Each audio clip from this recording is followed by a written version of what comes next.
Buat kalian yang mau mensupport channel ini dengan donasi, atau emang sekedar mau beli mimin kopi, kalian bisa pilih antara Super Thanks atau Saweria. Gue sih nggak masalah kalian pilih yang mana. Cuma kalau bisa, lewat Saweria aja. Soalnya kalau YouTube, potongannya gede, 30%. Kalau Saweria, cuma 5%. Untuk link Saweria, kalian bisa klik aja di atas kanan nih. Atau bisa cek di kolom deskripsi. Tapi kalau mau support, nggak harus donasi kok. Dengan kalian nonton sampai habis, dan memberikan like pada video ini, itu udah ngebantu banget buat support channel ini. Oh iya, kalian juga bisa join nih ke grup Telegram komunitas cerita manhwa yang baru. Untuk linknya, gue tampilin di layar ya. Tapi kalau malas ngetik, cek aja kolom deskripsi. Di sana, kalian bisa sharing nih topik seputar manhwa dan kawan-kawan, dan juga ketemu teman baru. Kalau mau info terbaru dari Mimin, misalnya upload kapan atau misalnya ada telat upload, Mimin pasti akan langsung infokan di Telegram. Makanya, jangan lupa join ya. Gak perlu berlama-lama lagi, kita mulai aja ceritanya.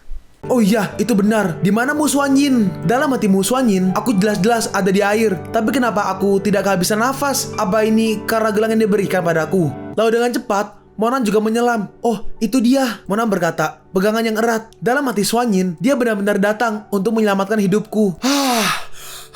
Mereka pun akhirnya keluar dari air. Monan berkata, pegangan yang erat. Aku akan membawamu ke suatu tempat untuk mengobati lukamu. Oke, kamu sekarang aman. Terus mereka berdua bertatap-tatapan. Kamu bisa pergi sekarang. Aku minta maaf. Iya, aku minta maaf. Tapi kakiku mati rasa. Monan pun menurunkannya. Monan memberinya sebuah pil. Kau harus makan pil ini terlebih dahulu.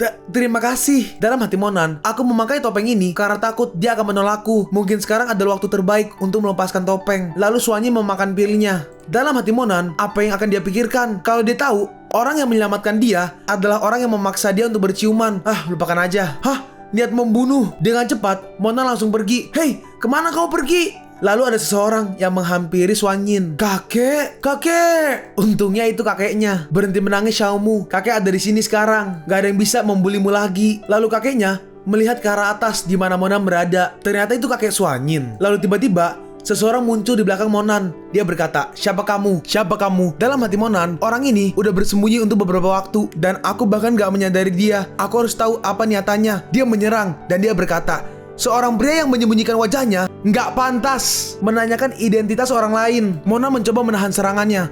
Serangannya menghasilkan ledakan yang sangat besar. Tidak, kakek, dia menyelamatkan hidupku. Tolong jangan lukai dia. Cukup kalian berdua, turunlah. Mereka berdua pun turun. Xuanyin langsung pergi ke arah Monan. Dia bertanya, apa kau baik-baik aja? Aku baik-baik aja. Monan berkata, kau harus memakai gelang itu setiap waktu. Jangan melepaskannya. Ya, ambil 2 botol pil ini. Makan 1 setiap 3 hari. Kalau ada kotoran yang keluar dari pori-porimu, jangan takut, itu normal. Apa kamu akan pergi sekarang? Iya, tapi jangan khawatir, kita pasti akan bertemu lagi. Kakeknya berkata, terima kasih banyak temanku. Keluarga Muku akan mengingat kebaikanmu. Ayo, pusing gak lu? Muku.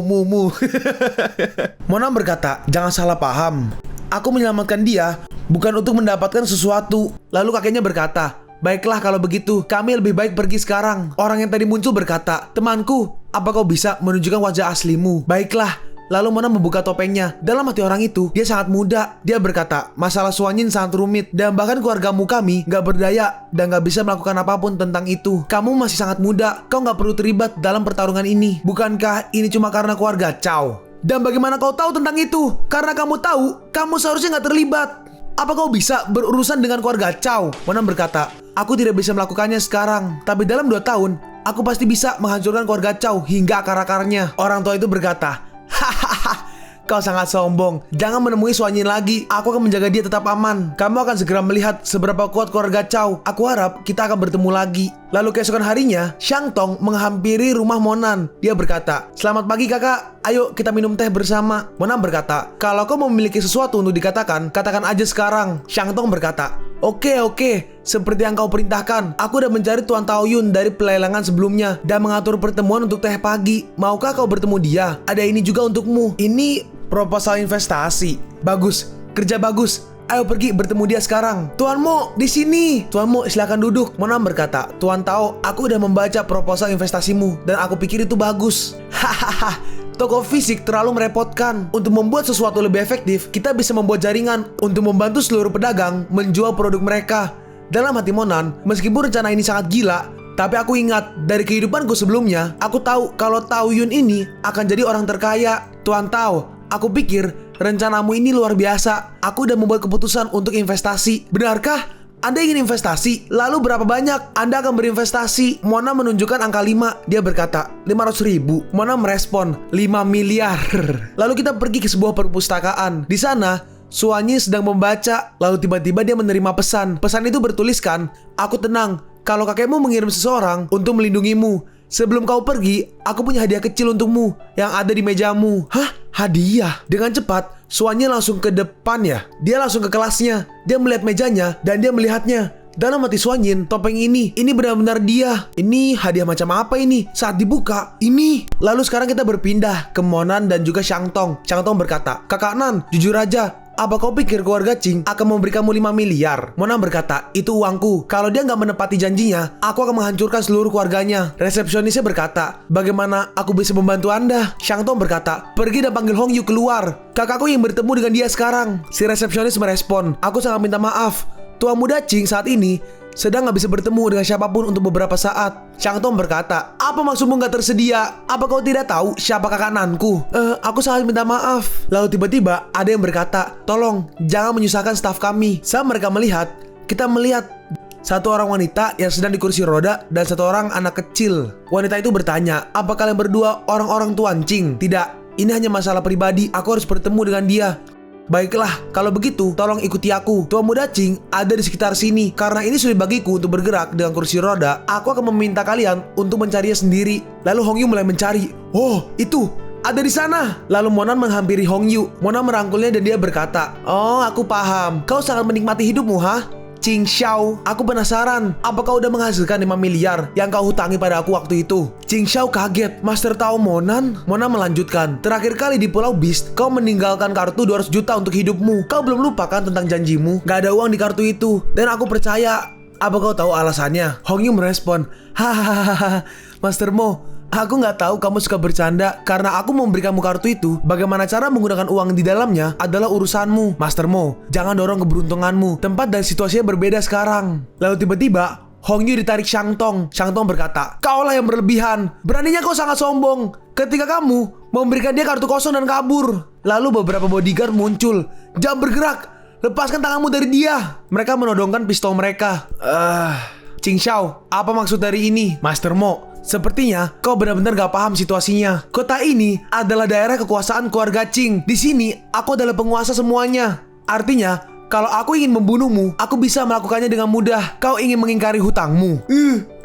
Master Mo, ini bukannya aku tidak memberimu kesempatan. Sekarang, karena kita ada di balapan kuda, aku akan bertaruh denganmu. Tentu saja berdasarkan aturan. Kalau kamu menang, aku akan membayarmu dengan bunga. Tapi kalau kamu kalah, kamu dengan patuh keluar dari Changpei. Kalau begitu sepakat. Ah ya, bagus. Xiangtong berkata, Kakak Nan, ini adalah daerah kekuasaannya dan kamu hanya melihatnya pertama kali. Kemungkinan dia punya cara menang untuk melawanmu. Tenanglah, aku tidak akan kalah. Aku akan memilih yang satu ini. Kau bisa memilih sisanya. Dalam hati Xiangtong, bajingan itu, dia memilih kuda yang terbaik. Monan berkata, aku akan memilih yang ini. Ada dua orang lewat berkata. Yang kanan berkata, bajingan itu memilih kuda yang hamil.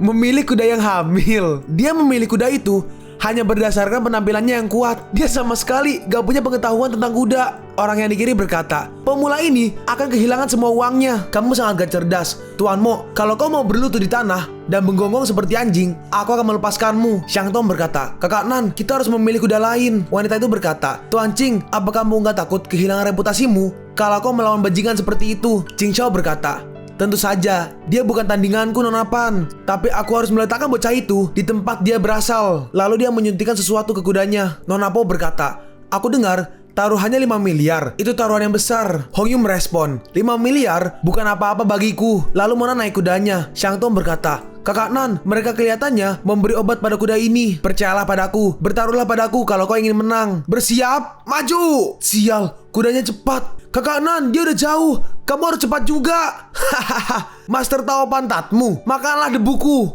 Tiba-tiba Monan berkata, berhenti. Dan kuda itu langsung berhenti. Hong Yu pun sampai jatuh. Hah, apa-apaan ini? Kudanya berhenti setelah mendengar suara orang itu. Apa yang barusan terjadi? Hei, bukankah kau kuda juara? Ayo gerak. Sial. Dalam hati Hong Yu, kalau aku gak bisa menggunakan kuda, aku harus mencapai garis akhir sendirian. Hong Yu berlari selama aku mencapai garis akhir pertama, ini adalah kemenanganku. Monan berkata lagi, bawa dia kemari. Lalu kuda itu dengan cepat menarik Hong Yu. Hei, lepaskan aku sekarang. Pemenangnya adalah Monan. Hei, seseorang bantu aku. Kuda ini gak mau melepaskanku. Nona Po berkata, jangan cuma berdiri aja kalian. Cepat, bantu Tuan Muda Ching. Kuda itu masih menahannya. Kuda ini gila, kita gak bisa mendekatinya. Lalu salah satu bodyguard mengeluarkan pistolnya dan menodongkannya ke Monan. Dia berkata, kau melakukan ini kan? Kau pikir kau bisa keluar dari sini hidup-hidup? Setelah menyinggung keluarga Ching, jangan pikir kami takut pada satu kuda gila. Kalau begitu, aku akan memanggil sekelompok untukmu. Lalu Monan memanggil semua kudanya ke sana. Hah, Mama! Seseorang, hentikan kuda-kuda itu! Siapa yang berani menyebabkan masalah di sini? Itu Master Chang. Master Chang, kau datang tepat waktu. Bajingan itu telah membuat seluruh masalah ini. Dalam hati Shang Tong, oh tidak, habislah kita. Aku gak menyangka seniman bela diri terkenal provinsi Changpei, Master Chang, ada di sini. Rumor mengatakan kalau dia lebih kuat dari saudara kembarnya. Kakak Nan, hati-hati terhadap Pak Tua itu. Tenanglah, gak ada yang perlu ditakutkan dari orang tua yang akan pergi ke neraka. Jangan bicara omong kosong. Lalu si Master Chang menyerang. Lalu Monan mencoba menahannya, tapi akhirnya Monan menghindar. Lalu Master Chang mengambil sesuatu dari perutnya. Kekuatan 8 trigram. Lepaskan. Dia menyerang ke arah Monan. Aku gak menyangka Master Tao terkenal provinsi Jiangnan hanyalah orang sia-sia. Nona Po berkata, bukankah kamu berakting keras tadi? Lihat apa yang terjadi sekarang. Pecundang. Kakak. Lalu Monan menyerang balik. Dia mengeluarkan laser dari matanya. Hancurlah. Lalu Monan menghancurkan barang tadi dan Master Chang pun langsung tumbang. Master Chang, sekarang giliranmu. Kita berpindah ke kastil keluarga Ching. Orang yang di kiri berkata, Tuan Ching, selamat. Aku gak pernah menyangka kau akan menjadi pemilik kastil dinasti Ming dan Ching ini. Dengan mata binatang suci, ini pantas menjadi bangunan terbaik di Changpei. Tidak, ini hanya pencapaian sederhana. Orang itu melanjutkan, aku diberitahukan bahwa mata binatang suci didapatkan dari tuan muda dari luar negeri. Dia emang anak muda dengan banyak bakat. Tuan Ching berkata, ngomong-ngomong, di mana Hong Yu? Aku belum melihat dia seharian. Tiba-tiba, duar! Ada ledakan dari pintu. Tuan muda, Ching Xiao? Siapa yang berani membuat masalah di keluarga Chingku, ha? Bagaimana? Baru aja menjual mata elang dan memalingkan wajah darimu. Mo Chenren, bukankah Chang Taoren pergi mencarimu? Bagaimana? Oh, maksudmu dia? Kedua mayat mereka dilempar. Tapi kayaknya belum mayat deh. Kayaknya belum mati sih. Monan, apa kau pikir kau bisa pergi dengan selamat ketika kau datang untuk membuat masalah seperti ini? Aku datang ke sini untuk mengumpulkan 5 miliar. Aku tidak peduli apa yang kau lakukan. 5 miliar? 5 miliar untuk mematahkan matamu? Hari ini, semua yang berkumpul di sini adalah tokoh besar di Changpei-ku. Apa kau benar-benar akan jadi musuh tokoh besar Changpei? Kalau kau berlutut dan berjalan 3 kali, lalu menggonggong 2 kali, aku bisa menganggap bahwa semua ini gak ada yang pernah terjadi dan tidak ada bukti. Tidak hanya tidak bisa mendapatkan 5 miliar, aku bisa menuntutmu karena kau bersalah atas uang tersebut. Lalu Monan menghajar sebuah tembok dan dengan sekejap semuanya langsung hancur. Lantai pertamaku. Ini peringatan, gak ada waktu lagi. Bunuh binatang itu untukku. Lalu mereka semua menembak ke arah Monan. Tapi peluru itu semua berhenti. Lalu setelah itu, Monan melempar balik pelurunya. Dan mereka semua terkena peluru mereka sendiri. Bagaimana ini bisa terjadi? Lalu satu peluru tepat mengenai kepalanya. Headshot. Dan dia langsung mati. Siapa? Patriark berikutnya. Pahlawan, maafkan aku. Ini, di sini adalah 1 miliar. Mohon terima dulu. 4 miliar lainnya pasti akan diberikan kepada Anda dalam waktu 24 jam. Monan berkata, maka aku akan memberimu waktu 1 hari. Jika uang belum datang, mulai sekarang gak akan ada lagi keluarga Ching. Saat di luar, Kakak Nan, sini.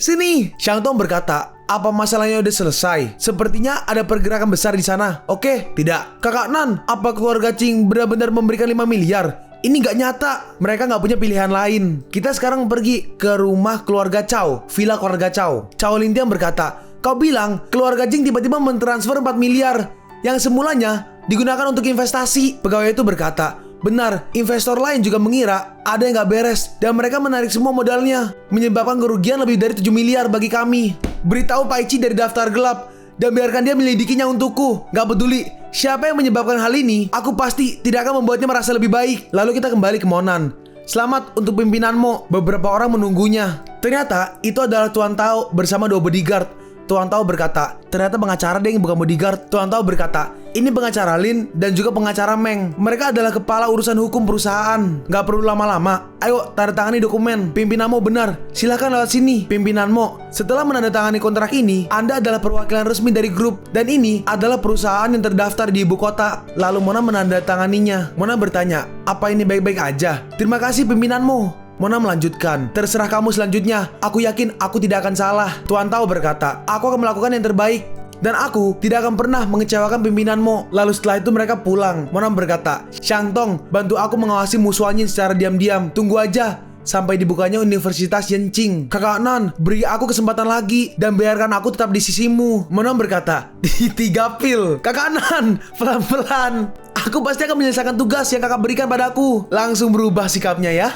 Udah lama sekali sejak aku kembali. Lalu Xiong menghampirinya. Bos, Anda pulang? Mona bertanya, bagaimana situasi Ling Ye? Baik, jangan khawatir. Aku akan melakukan sesuatu. Mona bertanya, apakah ada perempuan yang sering muncul akhir-akhir ini? Xiong menjawab, tidak. Saat ini, aku hanya fokus pada latihan dan aku tidak melakukan apa-apa. Mereka pun masuk. Mona berkata, selanjutnya, aku akan tinggal di ruang belajar sebentar dan memberitahu yang lain bahwa aku tidak boleh diganggu jika nggak ada hal yang mendesak. Baik, di dalam ruangan, Mona mengeluarkan lukisan 13 brocade yang dia dapat di pelelangan. Biarkan aku melihat rahasia apa yang kau sembunyikan di sini. Lalu Mona mengambil kuas dan mulai menambahkan lukisannya sendiri ya. Mungkin seperti ini. Lalu rendam dalam air spiritual. Nah, benar. Tiba-tiba muncul ikan. Apa yang akan terjadi setelah semua 13 ikan koi berenang keluar? Lalu setelah beberapa lama kemudian, aduh, nggak ada yang berubah sejak saat itu. Bahkan ditaruh daun peri. Ya udah lupakan. Ayo lakukan ini dulu. Ulang tahun Shuye akan segera datang. Jadi ini adalah waktu yang tepat untukku. Aku tidak akan pernah membiarkan dia mengulangi tragedi kehidupan sebelumnya. Lalu beberapa hari kemudian, Monan turun dari bus. Seseorang berkata, Xiaonan, aku pikir kau akan kembali besok. Paman Liu, kenapa kamu di sini? Paman Liu menjawab, menunggu kakak Achuan. Dia juga kembali tahun ini. Mendengar bahwa dia akan segera datang, aku kesini lebih awal. Apa kau masih terbiasa tinggal di luar? Apa kau bisa melanjutkan pelajaranmu? Mona merespon, jangan khawatir, gak masalah. Paman Liu berkata, aku lega kau mengatakan itu. Tapi gak masalah kalau kau gagal dalam ujian. Jalan akan dibangun atas Biro Perencanaan. Jalan akan dibangun di atas. Biro Perencanaan telah mengalokasikan tanah kami untuk bandara baru. Di masa depan, keluargamu kita akan menghasilkan banyak uang. Mona bertanya, tanah yang mana? Dia menjawab, hanya tanah tempat kakekmu bercocok tanam setiap hari. Dalam hati Monan, gak heran dia ingin kembali. Tapi ternyata itu untuk sebidang tanah itu. Tiba-tiba seseorang berkata, hei, orang-orang desa benar-benar gak punya kualitas. Kalau bukan karena sebidang tanah itu, aku gak akan kembali ke tempat hantu ini untuk kedua kalinya. Xiao Chuan, Paman Liu, aku masih punya bagasi di dalam mobil. Bantu aku mengambilnya. Oke, orang itu berkata, oh, lama gak bertemu. Kau benar-benar gak berubah sepanjang waktu. Kau masih sebodoh itu. Aku benar bukan, Xiaonan? Lalu akhirnya mereka bertiga sampai di halaman keluargamu. Akhirnya kembali. Seorang ibu-ibu dengan rambut oranye berkata, Xiao Chuan, kau kembali. Kami terus membicarakanmu. Ibu-ibu yang di kanan berkata, aku dengar kamu jadi manajer perusahaan dan bicara dengan putri bos. Apa benar? Ibu yang di kiri berkata, kamu sangat hebat. Xiao Chuanku pasti lelah setelah kembali. Biarkan dia duduk dulu. Lalu Mona dihampiri kakeknya dan juga saudaranya. Mona berkata, Ning Ning, kakek. Ning Ning memeluknya. Kakak Xiaonan, kau pulang. Kakeknya berkata, Nan-er, apa kau juga pulang? Aku pikir kau akan kembali besok. Mona bertanya, kakek, kenapa tubuhmu sangat buruk? Apa kau nggak makan suplemen yang aku berikan? Dan juga, gelang kakek mana? Kenapa kakek tidak memakainya? Xiaoru bilang dia menyukainya, jadi aku memberikannya. Dan kakekmu udah sangat tua, bahkan gak ngaruh kalau kakek memakannya. Ning Ning berkata, kakak Xiaoru kembali. Kakeknya berkata, hei Shonan, kau mau kemana? Monan berkata, ini adalah gelang yang kuberikan pada kakek. Kenapa ada di tanganmu? Monan, kakek memberikan ini padaku. Apa urusanmu? Lalu Monan menariknya. Kau tidak pantas. Ibu-ibu itu berkata, Monan, dia itu kakakmu. Jangan terlalu kasar. Pria yang di kanan berkata, bajingan kecil, kembalikan barang itu padanya. Paman Liu mencoba menengahi. Dia berkata, berhenti berkelahi. Bukankah itu cuma gelang? Xiao Chuan menghasilkan banyak uang. Beli lagi aja. Kamu benar, saudara perempuan. Aku harus membelikannya perhiasan seperti Cartier dan juga Bulgari. Ketika saatnya tiba, aku akan mengantarmu untuk memilih-milih. Mona memberi gelangnya ke kakeknya lagi. Mona berkata, kakek, berjanjilah untuk gak memberikannya kepada orang lain. Dalam hati, entah siapa, harusnya si Monan ikat ke kakek agar orang lain gak mengambilnya. Lalu Monan masuk ke kamarnya, masih sama seperti sebelumnya. Lalu tiba-tiba seseorang berkata, "Apa Xiaonan udah kembali?" Ibu, Xiaonan, kau sungguh seperti anak kecil. Ibunya berkata, "Ku dengar Bibitan bilang kau sering mengambil cuti dan juga punya pacar. Ku dengar kau putus dengan Lin Yutong. Pacar kecilmu terlihat baik bukan?" Monan berkata, "Ibu, aku jarang kembali. Apa ibu nggak bisa mengatakan sesuatu yang lain?" Ibunya berkata, "Aku ngantuk. Tidur dulu. Kau bisa memilih gadis lamamu." Monan berkata, "Kalau begitu, beristirahatlah dengan baik." Lalu Monan pergi ke sekolah menengah Hintang 1. Loh, Monan? Ada yang memanggil Monan. Ada dua wanita yang menghampirinya. Monan berkata, "Su Chuan, Li Chaiwei." Wanita yang berambut hitam berkata, "Kalau kau punya hati nurani, kamu gak akan melupakan kami, siswa sekolah menengah pertama." Wanita yang di kanan berkata, "Aku gak menyangka akan bertemu kamu di sini. Kamu harus datang ke pertemuan teman sekelas malam ini. Kali ini pasti." Dalam hati Monan, sangat jarang bertemu teman sekelas lama. "Jadi ayo pergi kali ini." Si rambut hitam berkata, "Beritahu aku nomor teleponmu. Aku akan mengirimkan lokasi spesifiknya." Lalu ada yang menghampiri Monan. Kakak bau, udah lama aku gak melihatmu. Kau jadi tampan." "Hei," Monan berkata, "menggunakan kakakmu sebagai tameng lagi." "Baiklah, ayo pergi." Hah? Waduh. Tertikung. Lalu Monan pergi ke alamat yang dikirim. Alamatnya tertulis di sini. Lalu Monan masuk. Saat di dalam, beberapa wanita menghampirinya. Satu yang memeluk Monan berkata, "Monan, kau jadi sangat tampan." Yang rambut hitam di tengah berkata, "Monan, kau yang terakhir datang ke sini." Monan berkata, "Benarkah?" Wanita dengan rambut belah tengah itu berkata, "Chin Xiao lah yang telah mengatur semua ini. Dia juga mengundang teman dia. Mereka adalah sisanya teman sekelas lama kita. Kau mungkin kenal mereka semua." Oh, lalu tiba-tiba dari belakang, "Monan, itu adalah kakak dan sepupu Monan." Kakaknya berkata, "Monan, apa yang kau lakukan di sini?" Monan membalas, "Kenapa? Aku lulus dari sekolah dengan orang-orang ini. Kami punya reuni di sini. Normal kan aku di sini?" "Benarkah? Karena kamu teman sekelas Tuan Chin, perkenalkan kami pada dia nanti." Oh gitu. Ini nggak seperti aku memintamu untuk gelang bodohmu itu. Perkenalkan aja kami. Kamu nggak akan mengatakan tidak kan? Achon berkata, "Kalau kau ingin berteman dengan orang seperti Tuan Chin, kau harus mengandalkan kekuatanmu sendiri. Jika tidak, setelah perkenalan, kamu hanya akan jadi tamu biasa. Dan ketika pesta udah berakhir, orang-orang tidak akan mengenalmu lagi." Dalam hati Monan, aku gak menyangka mereka berdua bahkan memeras ke reuni kami. Sepertinya Tua Muda Chin memiliki karisma yang serius. Lalu 1 jam lewat. Orang yang di kiri berkata, "Kenapa Tua Muda Chin masih belum ada di sini?" Si botak berkata, "Aku bahkan gak makan untuk pertemuan kali ini." Yang kanan juga menambahkan, "Iya, aku juga belum makan." Nah itu, Tua Muda Chin akhirnya datang. "Kalian datang terlalu awal, teman lamaku." Orang yang di kanan berkata, "Akhirnya kau datang. Kalau kamu tidak muncul, kami akan pingsan kelaparan." Si botak berkata, "Kami udah lama menunggumu selama 2 jam. Hanya Cecilia yang memiliki nomormu, tapi dia gak mau mengganggumu." Cecilia berkata, "Ayolah, tolong jangan membuat Tua Muda Chin kesulitan. Dia telat karena memiliki sesuatu untuk dilakukan." Bagaimana dengan ini? Kalau kalian kecewa, aku akan minum 3 kali di tempat ini. Oh, jadi begitu. Tua Muda Chin berkata, "Jangan berdiri aja, ambil tempat dudukmu. Pelayan, beri makanannya. Aku telat karena aku ada sesuatu yang harus aku lakukan. Tapi aku udah memesan ruang KTV untuk malam hari. Jadi ayo nikmati." Seseorang merespon, "Tuan Muda Chin, kau yang terbaik." Orang yang di kanan berkata, "Tuan Muda Chin, aku dengar kau mendapatkan Porsche lainnya lagi." Tuan Muda Chin menjawab, "Iya, tapi itu bukan hal besar. Mobil cuma alat transportasi. Ada pertunjukan mobil di Fengning di bulan depan. Dan ini diadakan oleh orang besar di Fengning Shenzhen. Dan ini adalah acara yang besar. Aku berencana untuk mendapatkan Lamborghini lain untuk pertunjukan." Achon berkata kepada Monan, "Hei, berhenti malas dan perkenalkan dia pada kami." Monan berkata, "Jangan khawatir, dia akan datang kemari sendiri." Dalam hati Tuan Muda Chin, bukankah itu Monan? Ayo bersenang-senang sedikit denganmu demi hari lama. Yo, bukankah itu Monan? Lama gak bertemu. Tuan Chin melanjutkan, "Aku diberitahu kalau kau pergi ke Jiangsu untuk belajar." "Gimana?" Orang yang di kanan berkata, "Itu adalah ibu kota provinsi Jiangnan. Sepertinya dari penampilannya, dia terlihat seperti makhluk rendahan. Dia mungkin ingin nongkrong dengan Tuan Chin." "Tidak, terima kasih. Aku baik-baik aja." Orang yang baju putih berkata, "Monan terlalu sombong." Orang yang di kiri berkata, "Setelah semua tahun itu, mereka berdua masih gak akrab." Kakaknya berkata, "Tuan Chin, aku sepupu Monan, Moru. Terima kasih udah menjaga Monan di masa lalu." Acuan berkata,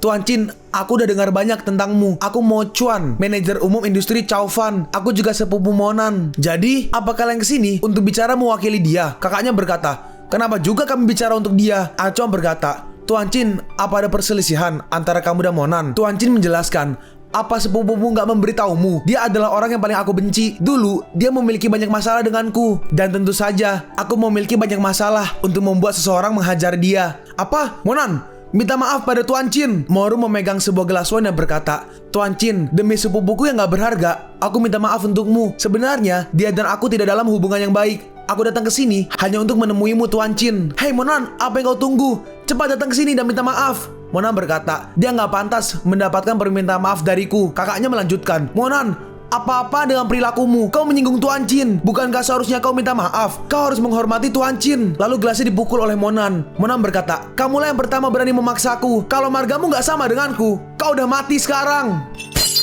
Monan, beraninya kau berteriak padanya. Wanita berambut hitam ini berkata, baiklah, kalian tenanglah. Kita di sini untuk menikmati reuni. Tuan Muda Chin, bukankah kau bilang ini waktunya untuk pesta? Aku lapar. Wanita yang di kanan berkata, dia benar. Tuan Muda Chin, ayo tutup masalah ini. Aku dengar kau mengundang seorang bintang. Apa itu benar? Mereka semua sekarang berada di Hotel Ocean Dragon City. Seseorang berkata, apa? Yang Chingse sebenarnya pacarmu? Orang yang di kiri berkata, yang Chingse? Apa dia yang Chingse yang sama dengan Sensti terbesar di industri musik? Apa tuh Sensti? Gue gak tahu. Si botak berkata, kau hebat sekali Tuan Muda Chin, memenangkan hati idol paling terkenal. Tuan Muda Chin berkata, faktanya yang Chingse udah ada di Yintang. Aku meminta dia untuk datang malam ini dan dia setuju. Tapi sayang sekali, agen dia sangat menjengkelkan dan mengatakan bahwa yang Chingse tidak dalam keadaan baik. Jika tidak, dia pasti akan datang. Orang yang di kiri berkata, sayang sekali. Aku akan senang mendengar dia bernyanyi dan berfoto dengannya. Si botak berkata, iya Tuan Chin, tolong perkenalkan kami dengan yang Chingse kalau Anda sempat. Lalu tiba-tiba HP Monan berbunyi. Dia ditelepon. Monan berkata, kamu udah sampai. Kalau begitu, datanglah ke lantai 3 hotel.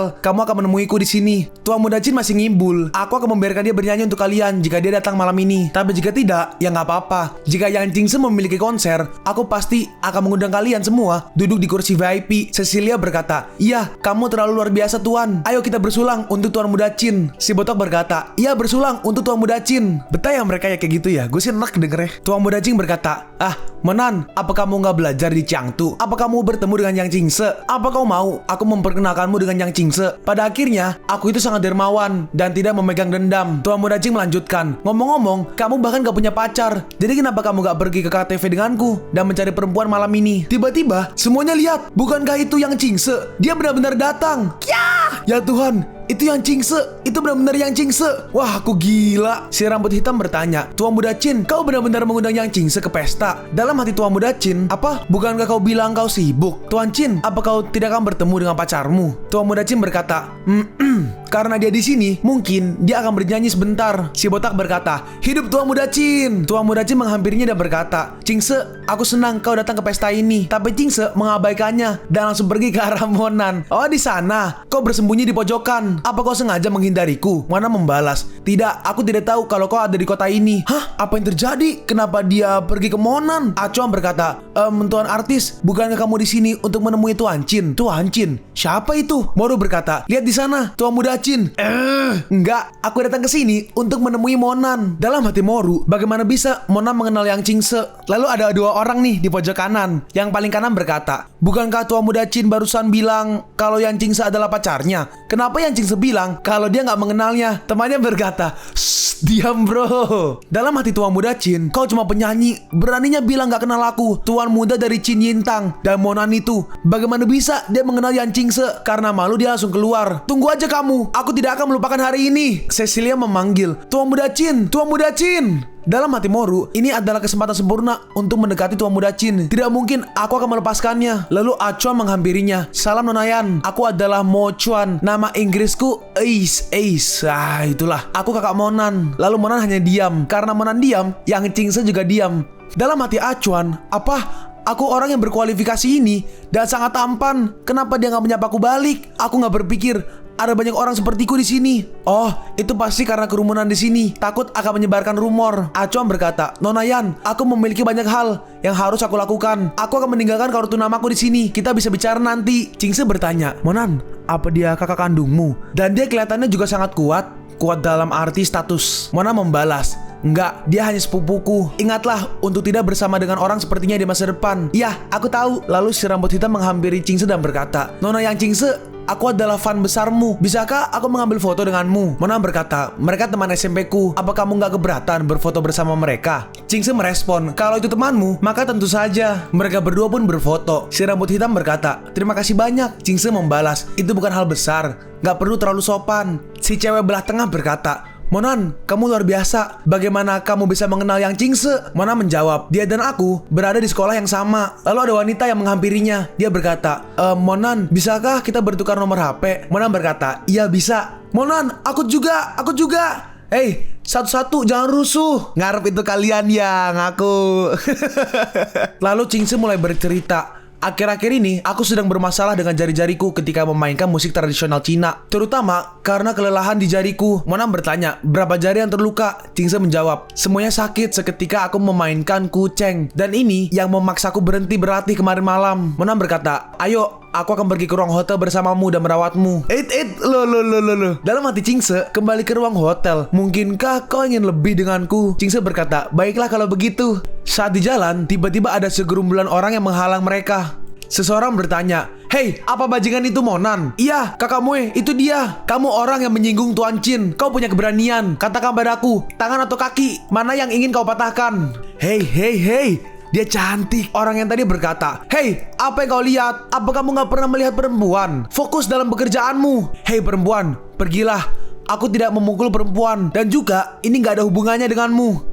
Monan berkata, aku bisa melepaskanmu. Katakan padaku, siapa bosmu? Dia berkata, oh iya? Apa kau tahu dia? Dia dikenal sebagai si botak Ci. Aku gak tahu dia. Tapi aku kenal orang bernama Wu Xixi yang rambut mohok ke belakang berkata, Wu Xixi, kedengaran familiar. Bos, apa kau kenal dia? Goblok, dia adalah bos besar kota Tawei, Master Xixi. Orang yang tengah berkata, Master Xixi. Yang kanan berkata, bocah ini kenal Master Xixi. Lalu mana menelponnya, halo mastermu, apa yang bisa kubantu untukmu? Dalam hati orang ini, itu benar-benar Master Xixi. Monan berkata, beberapa preman mengelilingiku. Aku bersama temanku di Yintang. Mereka bilang, orang-orang si botak Ci. Orang yang ditelepon berkata, Master Monan, aku bersumpah, aku tidak tahu apapun tentang ini. Sialan, hei, bajingan botak itu, panggil dia sekarang. Aku akan memberimu 5 menit untuk menyelesaikan ini. Jangan pikir kau bisa membodohiku dengan telepon acak itu. Kau bilang 5 menit. Oke, aku akan menunggu 5 menit untukmu. 4 menit kemudian, seperti yang kuduga, itu cuma gertakan. Kau hebat bocah. Tapi tiba-tiba orang itu ditelepon. Dia mengangkatnya dan berkata, bos, aku tidak melakukan apapun. Enggak bos, aku tidak berani.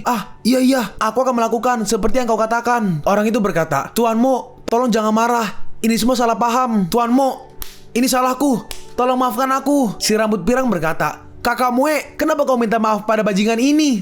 Goblok, kau masih gak paham? Kau bajingan buta. Kakakmu yang berkata, saudaraku, hilangkan dia dari pandanganku. Kakakmu, aku salah. Maafkan aku, kak. Monan berkata, katakan padaku, apa yang diperintahkan Cincau padamu? Kakakmu yang menjawab, dia bilang, patahkan setidaknya 1 tangan dan 1 kaki untuk membuat dia cacat seumur hidup. Kalau begitu, temukan dia dan potong tangan dan kakinya. Baik, setelah itu, mereka berdua pergi ke hotel di mana Chingse menginap. Asisten Chingse berkata, Nona, Tuan Mudanan, kenapa kamu tidak memanggil bodyguardmu untuk melindungimu di situasi seperti itu? Chingse berkata, dengan Monan di sekitarku, tidak akan ada yang terjadi. Asistennya berkata, terima kasih udah melindungi Nona muda. Chingse berkata, baiklah, ada sesuatu yang perlu kubicarakan dengan Monan. Pastikan tidak ada yang mengganggu kami. Lalu mereka masuk. Dalam hati Chingse, laki-laki dan perempuan sendirian di ruangan yang sama. Apa yang harus kulakukan? Apa aku harus mengatakan sesuatu?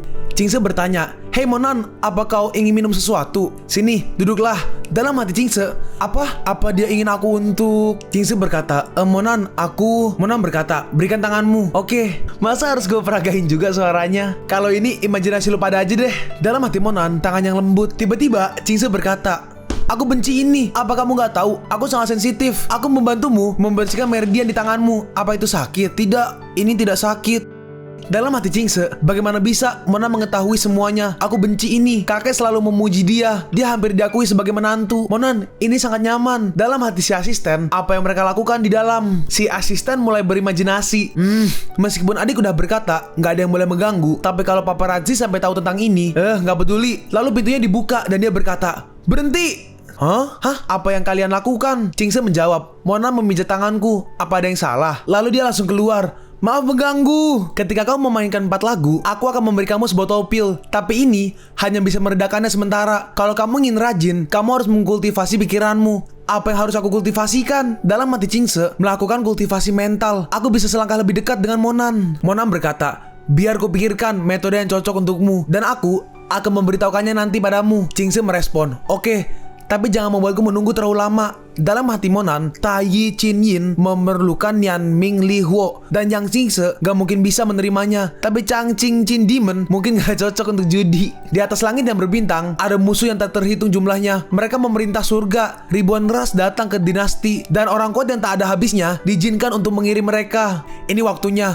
melebarkan sayapku sekali lagi. Lalu malam itu, Monan kembali ke kediaman keluarga Mo. Moru dan Acuan pulang. Moru berkata, "Apa kau tahu kalau kali ini bahkan paman kedua yang merupakan orang terkaya di keluarga juga ikut pulang?" Acuan bertanya, apa ini karena tanah itu?" "Ya iyalah." Orang yang di paling kanan berkata, "Keluarga Mo kami udah akan berkembang. Ada bandara baru di samping rumah kita. Entah tanah kita akan disewa atau dijual. Ini hal bagus untuk kita." Pria yang berbaju putih berkata, "Lebih dekat tanah dengan bandara, harganya akan lebih mahal. Dan tanah kita seharga 100 juta yuan." Lalu ada satu orang yang datang dan dia berkata, "Kalian semua punya pandangan sempit. Aku meminta profesional untuk menilai harga tanah ini. Dan setidaknya harganya 500 juta. "Apa? 500 juta? Itu uang yang sangat banyak. Bagaimana kita harus membaginya?" Seorang lagi berkata, "Itu mudah. 100 juta per orang." Orang yang di kiri berkata, 100 juta per orang. Kita punya 6 saudara laki-laki dan 1 saudara perempuan." Ibu yang kanan berkata, "Saudara perempuan udah menikah. Lupakan kelima saudara yang menghilang selama 10 tahun. Tidak perlu membaginya dengan mereka. Saudara kelima tidak ada di sini. Tapi Souchi, Monan, dan Moyu harus mendapat bagian. Ini adalah pembagian antara saudara. Apa hubungannya dengan anak-anak? Hei, tidak bagus untukmu berkata seperti itu." Lalu Monan menghampiri kakeknya. "Kakek, aku kembali." Kakeknya bertanya, "Monan, apa kau lapar? Aku akan pergi ke dapur untuk menghangatkan makananmu." Monan berkata, "Enggak, aku udah makan di luar. Lanjutkan aja makannya." Kakeknya bertanya lagi, "Apa kau punya cukup uang untuk makan di luar?" Monan merespon, "Cukup, nggak perlu mengkhawatirkan aku." Kakeknya berkata, "Monan, kau benar-benar baik." Dalam hati Monan, besok ulang tahun kakek, dan ketika kita selesai di sini, aku akan membawa kakek ke kota Changtu bersamaku. Lalu Monan kembali ke kamar. Aku nggak ingin latihan malam ini. Mari nikmati aja udara kampung halamanku." Tiba-tiba berisik itu ada seseorang. Ada yang berkata, "Udah aku katakan padamu, kalau patua itu tidak akan bangun. Apa yang kau takutkan?" Seorang lagi berkata, "Ibu, aku tahu. Apa kau tahu di mana dia meletakkan sertifikat tanahnya? Kita ambil itu dan cepat pergi. Kalau seseorang menemukan kita akan mati." Ibunya berkata, "Tidak, jangan ucapkan kata mati dari mulutmu. Kita hanya membantu Pak Tua menjaga sertifikat tanahnya. Jadi ini gak akan dibagi secara privat dengan beberapa pamanmu. Tidak untuk mengurangi nilai dari uang di antara mereka." Nah, ketemu. Kerja bagus, serahkan padaku dan ayo pergi dari sini. Tapi tiba-tiba, "Hei, kembalikan itu ke tempatnya." Monan langsung datang. Melihat Monan, mereka berdua kaget. "Monan, apa yang kau lakukan di sini?" Monan berkata, "Bukankah aku yang seharusnya bertanya? Kau bahkan bisa melakukan sesuatu seperti mencuri sertifikat tanah." Si ibunya berkata, "Apa ini sertifikat tanah? Aku hanya mencoba untuk menjaganya. Jadi kalau kakek mati..." "Diam! Ibu!" Lalu Monan mengambil sertifikat tanahnya. "Monan, apa kau mencoba untuk mencuri sertifikat tanah? Jangan paksa aku untuk melakukannya." Lalu kakeknya bangun. "Siapa?" "Monan, besok aku akan membuatmu bayar untuk ini." Dalam hati Monan, keluarga macam apa ini? Karena hari ini adalah ulang tahun kakeknya, semuanya berkumpul. Orang yang di kiri berkata, "Bagaimana caranya? Kita mempersiapkan untuk ulang tahun Pak Tua." Seseorang membalas, "Seluruh anggota keluarga ada di sini semua. Ayo, buat ini bersih dan juga bergaya." Adiknya berkata, "Kakak, ayo duduk di sini." Tiba-tiba ada yang berkata, "Monan, kau tidak diizinkan duduk. Kau harus makan berdiri." Mendengar itu semuanya bingung. Apa yang terjadi? Aku tidak tahu. Kakeknya membalas, "Kenapa kau menyuruh dia nggak boleh duduk sementara seluruh keluarga makan?" "Iya, apa yang dilakukan kakakku?" "Apa yang dia lakukan? Dia ingin menghancurkan seluruh keluarga kita." "Master Chin, apa kau nggak tahu? Kakakku dan dia udah menandatangani persetujuan kemarin malam. Tapi Monan juga ada di pesta itu dan menyinggung Master Chin Xiao ketika dia di sekolah. Iya, aku meminta Monan untuk minta maaf pada Tuan Muda Chin. Tebak apa yang terjadi selanjutnya?" Ini... Dia sebenarnya mencuri pacar Tuan Muda Chin. Bukan hanya itu membuat bisnis kami rugi, tetapi dia juga menyinggung keluarga Chin." "Apa? Dia mencuri pacar Master Chin? Kau menyinggung keluarga Chin dan kau melukai seluruh muka keluarga kami. Apa kau punya wajah untuk kembali ke sini lagi?" Seseorang berkata, "Bagaimana ini bisa terjadi? Kau harus pergi ke tempat Tuan Muda Chin dan minta maaf." Orang yang di kanan berkata, "Iya, ibumu juga harus ikut pergi juga dan mendidik putranya dengan baik." Ibunya berkata, "Aku percaya pada anakku. Tuan muda jahat keluarga Chin itu bukan orang baik. Kau hanya ingin memaksa anakku untuk meminta maaf atas hal yang tidak dia lakukan. Itu nggak mungkin." Paman Liu berkata, "Semuanya tolong tenang.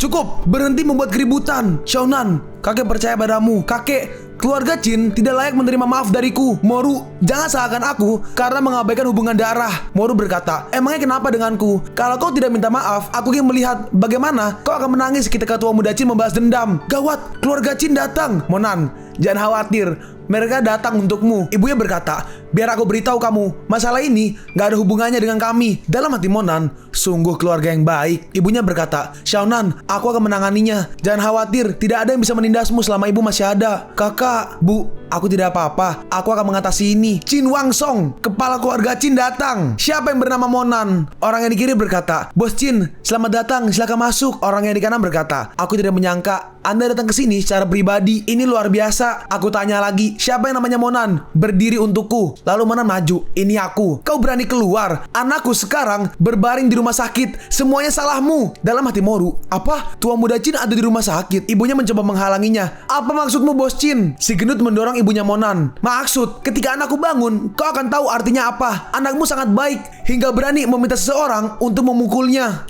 Chin Wangsong, kau cari mati. Kakak, dalam hati ibunya, bagaimana bisa Monan punya kekuatan begitu besar? Xiaonan, berhenti. Kakek, apa kau tidak mendengarkan kata-kata kakekmu? Dalam hati Monan, baik keluarga Chin, aku akan membalasmu suatu hari nanti. Chin Wangsong berkata, aku datang ke sini untuk 3 hal. Pertama, memberi selamat ulang tahun pada Tuan Mo. Yang kedua, berbicara tentang masalah di sebelah bandara. Kalau kau bekerja sama denganku, kau akan menghasilkan lebih banyak uang. Seseorang dari keluargamu berkata, kami udah lama ingin bekerja sama dengan Tuan Chin. Tidak ada yang tidak tahu kalau Anda adalah pebisnis terbaik di Yintang. Wangsong melanjutkan, yang ketiga adalah kamu Monan. Ibu yang di kanan berkata, Tuan Chin, kami udah lama gak ada hubungan dengan dia. Meskipun kami satu rumah, pada dasarnya kami adalah 2 keluarga. Wangsong berkata, hari ini aku datang untuk pesta ulang tahun Tuan Mo. Aku akan menyelesaikan masalah denganmu setelah ini. Cepat, kita mulai pesta ulang tahunnya. Anggota keluarga Mo yang di kiri berkata, iya, seperti kata Bos Chin, pesta ulang tahun akan dimulai dan semua orang akan memberi hadiah. Ibunya berkata, Monan, hari ini adalah hari ulang tahun kakekmu. Kau harus tenang. Ayah, ini adalah ginseng asli. Kakek, ini adalah ginseng asli berusia 100 tahun yang gak akan bisa didapatkan oleh kebanyakan orang. Ayah, aku membelikanmu sarang burung. Ayah, lihat ini. Ayah, barang antik ini kubelikan untukmu. Ayah, kakek, lihat ini. Monan memberi kakeknya hadiah. Kakeknya berkata, silsilah. Dengan silsilah ini, aku akan layak jadi leluhur keluargamu. Acong berkata, bukankah itu cuma beberapa nama rusak? Orang yang di tengah berkata, itu pasti palsu. Kalau kau ingin memberikan silsilah, kau harus meminta keluarga kami untuk mencarinya. Seluruh keluarga kami memiliki jaringan yang luas. Bos Wu dari Hotel Honghua datang. Manajer Rui Yao Chen datang. Perusahaanku juga ada di sini. Padahal aku katakan pada mereka untuk tidak datang, tapi mereka datang. Orang yang di kiri berkata, Bos Wu, ku dengar hotelmu akan jadi bintang 5. Hahaha, iya benar. Ayo semuanya silakan masuk. Tuan Chin, duduklah. Moru berkata, lihatlah wajah memalukan di keluarga mereka. Lalu seseorang berkata, seekor naga melahirkan naga, seekor phoenix melahirkan phoenix. Anak tikus hanya bisa membuat lubang, nggak bisa dibandingkan dengan keluarga kita. Anak siapa yang kau bilang tikus, ha? Yang Cheng Yi, tuan muda keempat dari Jiangtu datang. Apa? Tuan muda keempat Jiangtu? Dalam hatinya ibu Monan, Yang Cheng Yi, tuan muda Jiangtu dan grup Yang. Bagaimana bisa mengundang orang seperti itu? Siapa sangka keluarga kita punya banyak koneksi. Bahkan tua muda dari Jiangtu ada di sini. Hah? Tua muda Yang, terima kasih udah datang. Setelah sampai, Cheng Yi langsung mencari Monan. Oh, Tuan Mo. Mendengar itu mereka kaget. Apa? Dia mencari Monan? Gak mungkin. Tuan Mo, aku di sini memberi selamat pada Tuan Mo. Dalam hati Moru, gak mungkin. Bagaimana Monan bisa mengenal Tuan muda Yang? Cheng Yi menghampiri ibunya Monan dan berkata, Anda pasti ibu Monan dan juga adik Tuan Mo. Siapa sangka Tuan Mo memiliki keluarga yang baik. Tolong terimalah produk ini. Kakek Tuan Mo, ini adalah hadiah dari keluarga kecil kami. Ini hanya hadiah kecil. Aku harap Anda menerimanya. Beberapa orang berbisik, hei, apa itu tuan muda palsu? Seorang lagi membalas, apa kau lihat Yang Cheng Yi di TV? Siapa yang berani berpura-pura menjadi tuan muda keempat? Tuan Yang, silahkan duduk. Terima kasih. Saya nggak berani duduk di depan Tuan Mo. Lalu ada lagi, Chen dari kota Fengning datang untuk merayakan ulang tahun. Kepala botak Tawi tiba. Ya Tuhan, penguasa dunia bawah Tawi dan Fengning. Mereka langsung berbalik badan. Kita nggak bisa berdiri di belakang Bos Chin. Kali ini semua pemimpin diundang oleh keluarga Mo. Bagaimana bisa? Selamat ulang tahun kakek Tuan Monan. Dalam hati Wangsong, bagaimana bisa keluargamu mengenal orang-orang besar ini? Tuan Mo, aku terlambat. Saya harap Anda memaafkanku. Chen berkata, Tuan Mo, aku datang untuk mengucapkan selamat ulang tahun pada kakek Tuan Mo. Pergilah. Dalam hati Moru, kenapa orang-orang besar ini memberi hormat ke Monan? Dalam hati Wangsong, apa Monan mengenal orang-orang ini? Anggota keluarga Mo yang tadi ini, dia berkata, Tuan, silakan duduk. Yang botak berkata, Terima kasih, kau nggak perlu memikirkan kami. Aku nggak berani duduk di depan Tuan Mudamu. Ini Xiaonan, ini yang keluarga yang dari Jiangtu datang untuk merayakan ulang tahun. Ayah, ternyata yang pakai baju kuning ini ayahnya dari Achuan. Melihat itu mereka semua kaget. Ternyata yang datang adalah Yanlong. Xinxiong bekas lukanya hilang tuh, gue liat-liat di muka tuh di kiri tuh. Dan gak ketinggalan ada juga Qingse, kakak Monan. Cantiknya. Pedo, nih 3 orang pedo. Dalam hati Moru, dia cantik bagaikan matahari. Aku hanya lumpur dibandingkan dengannya. Dewi seperti dia benar-benar datang untuk Monan. Yanlong berkata, Tuan Mo, kami datang untuk mengucapkan selamat ulang tahun kepada kakekmu. Ternyata ibu tuanmu masih sangat muda. Qingse, cepat beri salam pada Bibi Qing. Qingse berkata, halo Bibi Qing, namaku Yang Qingse. Aku juga datang untuk mengucapkan selamat ulang tahun pada kakekmu. Ibu Monan berkata, anak baik, terima kasih. Kamu cantik sekali. Lalu Qingse melihat ke arah Monan. Dalam hati ibunya Monan, apa dia calon menantuku? Tiba-tiba, Kak Qingse, Anda yang Qingse yang sering muncul di TV kan?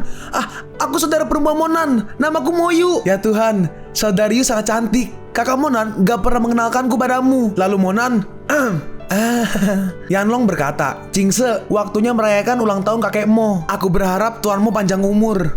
Terima kasih. Ayahnya Achong berkata, apa yang terjadi? Bagaimana mungkin Monan mengenal begitu banyak orang besar? Ibunya berkata, aku nggak tahu. Orang yang di tengah berkata, menurutku dia pasti telah mengambil hati Yan Qingse. Achong berkata, cih, anak ini udah bergabung dengan orang kaya. Moru berkata, apapun itu, kau akan jadi orang kaya kalau mendekati bos besar. Paman Liu berkata, mungkinkah Xiaonan memiliki prestasi besar di Jiangtu? Lalu tiba-tiba, ya Tuhan, wali kota, Mayor Jenderal Huaxia, Tongrong, dan wali kota udah datang. Ini kakek, duduklah. Dalam hati Monan, Tongrong belum mati. Dia ingin aku masuk ke tim khusus. Lalu Tongrong dan kawan-kawan masuk dan berkata, Tuan Mo, lama gak bertemu. Aku dengar kalau hari ini adalah ulang tahun kakekmu. Kami datang untuk memberi selamat. Mona merespon, terima kasih. Dalam hati Wang Song, si botak keluargaan, wali kota, bahkan ada jenderal utama juga ada di sini. Mona bertanya, ada apa? Kau nggak ingin duduk di kursi itu? Aku. Hey, ada apa denganmu? Bukankah tadi kau berakting menjadi raja? Monan, aku. Dia langsung menyembah Monan. Duduklah, Tuan Mo, aku salah. Aku benar-benar salah. Anakku telah memprovokasimu. Dia pantas mati. Tolong ampuni aku. Sekarang, mari kita bicara 3 hal tentangmu. Tuan Mo, tidak ada 3 hal. Saya di sini untuk menebus kesalahan. Terlambat. Mulai hari ini, nggak boleh ada keluarga Qin di Yintang. Tidak, Tuan Monan, Tuan Mo yang hebat. Tolong ampuni aku. Lalu tiba-tiba Wang Song dihajar pakai kursi. Tapi itu bukan Monan, itu adalah Yang Chengyi. Chengyi berkata, Tuan Mo, aku akan membereskan orang kotor ini. Dalam hati Monan, Yang Chengyi terlalu bersemangat untuk bertindak. Bagaimanapun, ada begitu banyak orang melihat di sini. Semua orang melihat ke arah Monan. Lalu Monan melihat ke arah Achuan dan juga ayahnya. Sekarang giliranmu. Apa ini ibunya Achuan? Ya nggak tahu lah. Intinya ibu-ibu yang di kanan. Dia berkata, Monan, apa yang kau lakukan? Aku hanya bercanda sebelumnya. Bagaimanapun juga, aku itu bibimu. Jangan main-main. Ayahnya Achuan berkata, iya, yang kau katakan sebelumnya juga untuk kebaikanmu. Kalian bilang aku mencuri perempuan orang lain, lalu berkata aku akan menghancurkan keluargamu. Apa itu semua untuk kebaikanku? Dan kalian berdua, Achuan berkata, jangan lakukan ini. Monan, kami hanya bercanda. Moru berkata, iya, aku adalah sepupumu. Aduh, perih beneran, cok. Moru berkata, kau berani memukul keluargamu sendiri? Jangan khawatir, kau juga akan dapat bagian. Ditampar juga, cok. Udah anti naif MC-nya. Sakit. Orang tua mereka mencoba menghadangnya. Berhenti berkelahi. Si ibu berkata, siapa di antara kalian yang bisa membantu kami? Dalam hati Moru, kalau aja aku punya hubungan yang baik dengan Monan, meskipun aku gak terlalu dekat dengannya, aku masih bisa mengandalkannya untuk menjadi orang kaya. Aku benar-benar ingin kembali dan bunuh diri. Lalu kakeknya berkata, Xiaonan, berhenti, kita semua keluarga. Lupakan aja masalah ini. Kakeknya berkata, Xiaoqing, bantu aku membujuk anakmu. Dalam hati ibunya Monan, kami udah diintimidasi selama bertahun-tahun, dan sekarang akhirnya bisa membalas dendam. Kenapa ayah memaafkan mereka? Ini semua salahku karena aku terlalu tua. Aku tidak bisa melindungimu di masa lalu. Monan berkata, awalnya aku datang hanya ingin merayakan ulang tahun kakek, tapi kalian gak punya hati, berani menyakiti keluargaku. Karena hari ini adalah pesta ulang tahun kakek, kali ini aku akan melepaskan kalian. Lalu Tongrong maju dan berkata, Tuan Mo, ada urusan mendesak yang ingin aku bicarakan. Kenapa kita nggak pergi ke halaman belakang untuk berbicara? Aku sibuk sekarang. Dalam hati ibunya Monan, jika Monan bisa memiliki hubungan baik dengan Mayor Jenderal, tidak akan ada yang berani menindasnya di masa depan. Ibunya berkata, "Nak, pergilah. Masalah udah selesai. Sekarang tinggal merayakan ulang tahun kakekmu aja." "Oh, ya udah, ayo pergi." Lalu mereka berdua pergi ke halaman belakang. Monan bertanya, "Apa yang kau inginkan dariku?" "Aku secara resmi mengundangmu untuk menjadi kapten tim Macan Putih atau White Tiger." Mona menjawab, "Aku menolak. Aku nggak ingin mengatakan untuk kedua kalinya. Kalau itu tentang bisnismu, aku tidak akan membatasi kebebasanmu. Bergabung dengan pasukan khusus dapat membuat basis kultivasimu maju pesat." Tongrong melanjutkan, "Tunggu, kau pasti tahu Xiao Qianque, orang pertama seni bela diri Cina kuno. Kau tahu kan, dia adalah panglima tertinggi dari pasukan khusus." Dalam hati Tongrong, dengan adanya karakter legendaris seperti Xiao Qianque, pasti akan menarik perhatiannya. Monan membalas, "Terus apa? Kalau aku bilang gak mau, maka aku tidak akan pergi. Tapi kau pasti juga butuh alat sihir kan? Dan juga metode mental. Kalau kamu dilatih oleh pasukan khusus, kamu akan terkenal di Cina." Monan berkata, "Aku udah memutuskan. Kau nggak perlu lagi mengatakan apapun." Tongrong melanjutkan, "Bagaimana dengan keluargamu? Dengan kekuatanmu itu, rumahmu akan diincar oleh seseorang yang memiliki niat jahat padamu. Apa kau bisa melindungi mereka? Kalau kau bergabung dengan pasukan khusus, aku akan menjaga mereka tetap aman." Dalam hati Monan, dia benar. Alasan kau ingin aku bergabung gak lebih untuk meningkatkan kekuatan Macan Putih. Tapi aku sendiri gak tahu sekuat apa tim Macan Putihmu itu. Tongrong bertanya, "Apa maksudmu?" Monan merespon, "Mari buat kesepakatan. Ini adalah 100 pil. Aku akan memberimu metode mental yang gak hanya untuk memurnikan tubuh, tapi juga dapat memurnikan chi." "Bagus, saudaramu sangat luar biasa. Aku janji, gak peduli apa yang terjadi di masa depan, aku akan melindungi keluargamu." Tiba-tiba, "Kakak, gawat, kakek pingsan." Monan berkata, "Jangan menangis, bawa aku untuk melihatnya." Lalu ternyata mereka semua sedang berkumpul. Xinxiong berkata, "Jangan panik, Tuan Monan ada di sini. Semuanya minggir, biarkan tuanmu melihatnya." Lalu Monan mengecek. Dia berkata, "Dia diracuni." "Diracuni? Siapa yang berani meracuninya di pesta ulang tahun? Cepat, bawa kakek ke kamar tidur dulu." Lalu Monan melakukan pengobatan. Ibunya bertanya, "Bagaimana keadaan kakekmu?" Monan menjawab, "Untungnya racun itu baru aja diminum. Jika udah lama, maka tidak akan bisa diselamatkan." Di perayaan, banyak orang bersulang untuk ayah. Mungkinkah saat itu, dalam hati Monan, beraninya melakukan sesuatu pada kakekku? Aku akan membuat dia merasakan keputusasaan. Ternyata dari jauh, terdengar suara orang-orang seperti sedang berdebat. "Itu terlalu banyak, Paman. Kakek baru aja meninggal. Propertinya harus dibagi sama rata. Kau hanya bisa mengambil satu bagian. Tanahnya harus dibagi sama rata." Iya, Danggyok antik ayah. Aku nggak bisa memberikannya padamu. Yang paling penting adalah tanahnya. Aku mau membuka hotel dan kakak tertuaku juga mau." Ayahnya Acuan berkata, "Kami yang paling menjanjikan masalah tanah itu untuk keluarga kami. Dan untuk uang bersama, kalau aku serahkan padamu nanti, aku yakin suatu hari nanti kau pasti akan tertipu." Paman Liu berkata, "Kenapa kau tidak memberikannya pada Xiaonan? Bagaimanapun juga, Xiaonan bisa membuat para orang kaya bekerja sama hanya dengan beberapa kalimat." "Itu dia, ada sebuah giok." Ibunya Acuan berkata, "Semua tanah dialokasikan untuk saudara. Kamu akan bicara dengan Xiaonan nanti. Berikan aja peninggalan orang tuanya. Tapi tanah itu harus menjadi milik kita. Sementara yang lain, bagaimana dengan yang lainnya?" "Monan, kau kapan datang? Xiaonan, apakah kakek meninggalkan surat wasiat?" Ayahnya Acuan berkata, Kau harusnya tahu keinginan ayah. Ayah paling mencintaiku dalam hidupnya. Sebagai kepala keluarga, dia harus mengambil keputusan besar di rumah kita." Monan berkata, "Warisan, keinginan, kakek diracuni di ulang tahunnya. Hidup dan mati belum dipastikan, tapi kalian malah berdebat tentang warisan. Oke, sebidang tanah ini, Tuan Yan, bisakah kau memberitahuku harga minimum tanah keluarga Mo? Setidaknya 500 juta untuk penggunaan pribadi dan hingga setengah juta untuk penggunaan pemerintah yang membutuhkan izin pemilik." "Baiklah, udah diputuskan. Atas nama keluargamu, aku memberikan izinku untuk penggunaan pemerintah." Itu bagus. Kami menghargai dukungan keluargamu. Kami emang sedang membutuhkan tanah tambahan untuk membuat jalur alternatif. Aku akan bicara dengan Dewan Menteri sekarang." Itu 1,5 miliar tanah. Kami akan membaginya 100 juta masing-masing. Tapi bajingan itu, dia menghancurkan semuanya. Hei, apa kau gila? Bagaimana bisa tanah kita diperlakukan seperti ini? Aku gak setuju. Monan, aku bercanda ketika aku bilang aku gak akan membaginya denganmu. Dalam hati Paman Liu, aku menceraikan istriku agar aku bisa menikmati seluruh uangnya sendiri. Sekarang habislah sudah, tanpa uang, tanpa istri, dan tanpa putriku. Apa yang harus aku lakukan? Paman Liu berkata, "Monan, properti itu milik keluargamu. Kamu gak bisa mengambil alihnya." Ibunya Acuan berkata, "Dasar, kamu tikus gak berotak. Kami gak akan mendapatkan apapun kalau gini. Kenapa kau melakukan ini?" "Enyahlah dariku. Sepotong tanah ini gak ada artinya bagiku. Aku nggak membutuhkan atau menginginkan apapun dari tanah ini. Kalian anjing sialan, nggak tahu berterima kasih. Dalam hati Monan, sekelompok sampah yang masih ingin mendapatkan sebagian uang. Menyingkirlah. Yanlong berkata, Tuanmu, aku akan memanggil pemerintah provinsi nanti dan aku akan memastikan semuanya akan diselesaikan dalam 3 hari. Monan merespon, bagus. Monan lanjut, dan giok itu adalah giok yang ditinggalkan oleh ayahku kepada kakek sebelum dia menghilang. Gak ada satupun dari kalian yang bisa mengambilnya. Ini adalah giok yang ditinggalkan ayahku ke kakek. Apa ada yang spesial tentang ini? Monan, kamu gak bisa melakukan ini. Apa kamu gak peduli lagi pada keluargamu? Menyingkirlah dari pandanganku kalau gak mau mati. Dia ditendang. Tongrong berkata, Monan, ini adalah gelas yang tadi digunakan oleh Molau dan kami udah mengkonfirmasi bahwa minumannya mengandung racun. Dalam hati Monan, gelas ini juga memberikan bau yang berbeda. Lalu Monan meminumnya.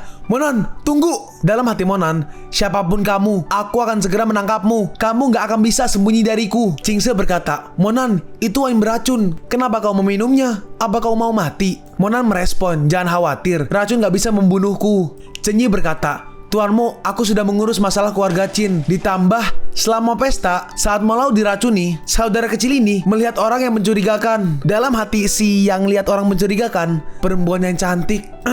Hei, berhenti melamun dan cepat bicara.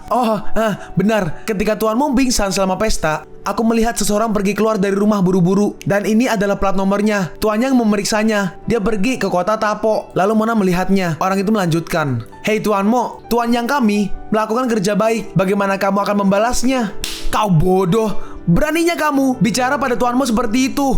Orang itu berkata, aku membuat kesalahan Tuanmu. Tolong maafkan aku. Chenyi berkata, maaf Tuanmu, ini salahku karena tidak menjaga dia. Monan menepuk pundak Chenyi. Gue gak tahu ini telepati apa gimana, tapi Monan melihat Chenyi. Dalam hati Monan, kamu terlalu bersemangat untuk mengambil kredit atas aksimu. Dalam hati Chenyi, aku ketahuan lagi. Shinchong berkata, Tuanmu, kota Tapo itu membingungkan dan rumit. Pelakunya bukan orang biasa. Ini Tang Haonan. Meskipun dia gak terlalu ahli, tapi dia tahu jalan sekitar kota Tapo. Biarkan dia mengemudi untukmu. Kamu akan sampai ke sana dengan cepat. Kalau begitu, aku akan membiarkan dia menemaniku. Jaga keluargaku untukku. Terima kasih atas kerja kerasmu. Mereka pun langsung pergi ke arah kota Tapo. Haonan berkata, Tuanmu, kita hampir sampai. Area ini tidak aman untuk dilewati karena hukum di sini sangat buruk. Kemungkinan kita akan diberhentikan oleh beberapa gangster. Jadi kita harus berhati-hati. Lalu tiba-tiba ada sebuah Grand Max yang memberhentikan sebuah bus. Bus itu langsung mengerem. Lalu mereka berhenti. Dari mobil itu keluar beberapa gangster. Haonan berkata, oh, baru aja dibilangin kita mungkin akan bertemu dengan mereka. Tapi aku gak pernah menyangka. Seorang gangster berkata, selamat datang di kota Tapo. Kalian tahu kan aturan di sini? Kalau ingin masuk, bayar biaya perlindungan 10.000 setiap orang. Supir bus itu berkata, tapi kakak Lin, sebelumnya itu 5.000 per bus. Aku tidak punya uang sebanyak itu. Si gangster melanjutkan, apa yang kau lakukan di kota Tapo kalau gak punya uang? Kalau kamu gak punya uang, minta pelangganmu untuk bayar. Seorang gangster naik bus dan dia berkata, keluar dari bus kalau nggak mau mati. 10.000 tiap orang dan kami akan menjamin keselamatanmu. Hah? Cangcing? Hah? Lepaskan dia. Kau bajingan. Haonan langsung pergi ke arah temannya. Tang Haonan, selamatkan aku. Kau mau jadi pahlawan di depan perempuan? Cepat, berikan dia pelajaran. Haonan langsung dihajar. Cangcing berkata, berhenti, jangan pukul dia. Aku akan memberimu uang. Cangcing pun ditampar juga. Ada lagi yang kau ingin katakan? Berhenti. Tuanmu, tolong selamatkan aku. Cari mati. Bunuh dia. Pergilah kau ke neraka. Ya Tuhan, pembunuhan. Gangster itu menyerang Monan menggunakan pedang. Tapi Monan seperti memunculkan sebuah arai. Jadi pedangnya gak bisa tembus. Dan orang itu langsung dihajar. Hei lu berdua, kenapa bengong? Cepat, serang dia bersama. Mati kau bocah. Serangan pertama, Monan berhasil menghindarinya dan orang itu ditendang. Dan orang yang kedua, Monan dengan cepat langsung karate chop lehernya. Ngerti lah ya maksud gua. Mereka berdua pun langsung kalah. Lalu ketuanya mulai bersiap-siap. Aku akan membunuhmu. Serangan cakar elang. Lalu Monan dengan mudah ditampar langsung.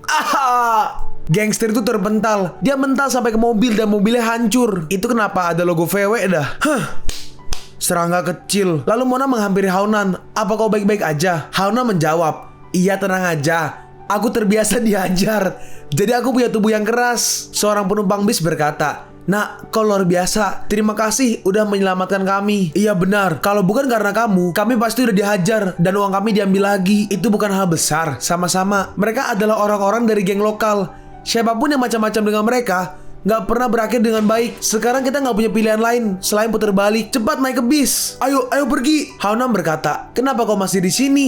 Cepat naik ke bis. Changqing berkata, enggak, aku mau pergi bersamamu ke kota Tapo. Haonan membalas, itu nggak boleh, itu terlalu berbahaya. Dan juga tuanmu punya urusan penting di kota Tapo. Kami nggak bisa mengurusmu. Kapan aku bilang aku ingin diurus? Tang Haonan, aku akan jalan ke sana sendiri kalau kau tidak mau membawaku. Tuanmu, bisakah tuanmu memberikan dia tumpangan? Aku jamin dia tidak akan membuat masalah. Ya udah, ayo, aku akan mengemudi. Masuk ke mobil sekarang. Lalu mereka pun jalan. Changqing bertanya kepada Monan, hei Monan, apa kau murid juga? Apa urusanmu di Tapo? Haonan yang menjawab, Cing, tuanmu sedang mengemudi, jangan ganggu dia. Cih, ngomong-ngomong, Cin, kenapa kau ke Tapo? Changqing menjawab, aku harus menangkap Raja Buaya yang berumur lebih dari 100 tahun dan gak ada tempat lain selain di sini. Dalam hati Changqing, ini masalah besar. Kalau kau tahu kungfu, aku tidak akan percaya. Aku gak percaya, aku tidak bisa mengalahkanmu. Ketika kami udah selesai, aku akan membantumu. Mereka pun sampai di Tapo. Haonan berkata, tuanmu, itu mobilnya. Mereka pun berhenti. Kali ini mobil Monan Honda. Mereka pun turun. Lalu Monan menghampiri mobil itu dan Monan langsung memecahkan kacanya. Lalu tiba-tiba ada yang menelpon Monan. Su Liusha, Tang Haonan, pergi dan periksa mobilnya. Lihat, apa kau bisa menemukan petunjuk? Monan mengangkatnya. Hei, adik kecil, apa kau kangen aku? Monan hanya diam. Lalu Monan berkata, kalau kau baik-baik aja, maka aku tutup teleponnya. Su Liusha berkata, tunggu, tidak. Monan, dengarkan aku. Tapo adalah markas dari daftar hitam dan aku di sini untuk memberimu informasi. Kau lihat tempat hotpot di depan itu, di seberang jalan. Itu adalah tempat pelakunya. Pelakunya seseorang dari daftar hitam. Siapa dia? Liusha menjawab, orang bernama Yu Ting Hong di restoran hotpot. Dia adalah orang yang meracuni kakekmu. Kau bisa mengambil 5 juta untuk bekerja meracuni ini. Kalau dia tahu kakekmu masih hidup, dia akan melakukannya lagi. Haonan berkata, tuanmu, nggak ada apa-apa di mobil. Mereka pasti udah membawanya. Dan untuk ide berani yang ada di pikiranmu, aku akan mencari cara dalam 3 hari dan kita akan membicarakannya lagi. Monan berkata, pelakunya di dalam. Ayo masuk. Lalu mereka bertiga masuk. Saat di dalam, seorang pelayan menghampirinya. Dia berkata, kalian bertiga, tunggu. Boleh aku tanya, apa kalian punya kartu VIP kami? Monan menjawab, tidak. Maaf, tapi kami hanya melayani pelanggan VIP.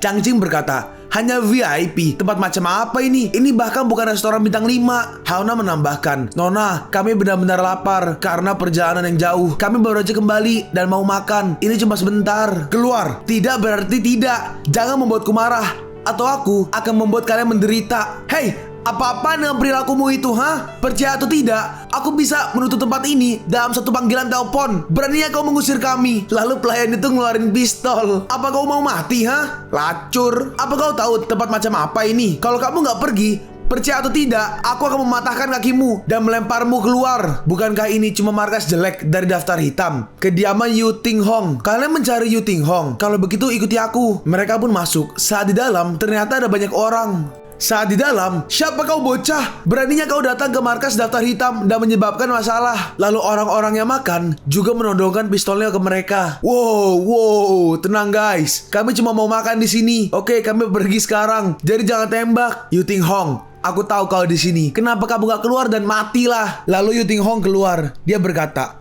oh, sepertinya Master Tao yang terkenal punya kemampuan. Ini belum lama semenjak aku mengirim kakekmu mati dan kamu udah menemukanku. Sayang sekali. Bahkan kalau kau benar-benar Master Tao di Qiangnan, kau harus berlutut di bawah daftar hitam. Kau pikir kau siapa? Beraninya kau meracuni kakekku. Aku peringkat 64 dari daftar hitam. Meracuni kakekmu itu menghina status dan posisiku. Kau cari mati? Lakukan! Tembak bajingan ini! Mereka semua menembak ke arah Monan. Tapi Monan mengeluarkan singa. Nggak tahu ini jurus apa. Tapi seperti sebelumnya, pelurunya berhenti. Dan singa itu mengaum sangat keras. Lalu setelah itu, Monan membalikan pelurunya. Pelurunya diarahkan ke mereka. Satu orang menendang meja untuk menahan pelurunya. Sedangkan yang lain terkena peluru mereka sendiri. Meja tadi pergi ke arah Monan, tapi dengan mudah Monan menghancurkannya. Hei, rasakan ini! Lalu Monan menyiapkan skillnya dan dengan mudah dia menghajar orang itu.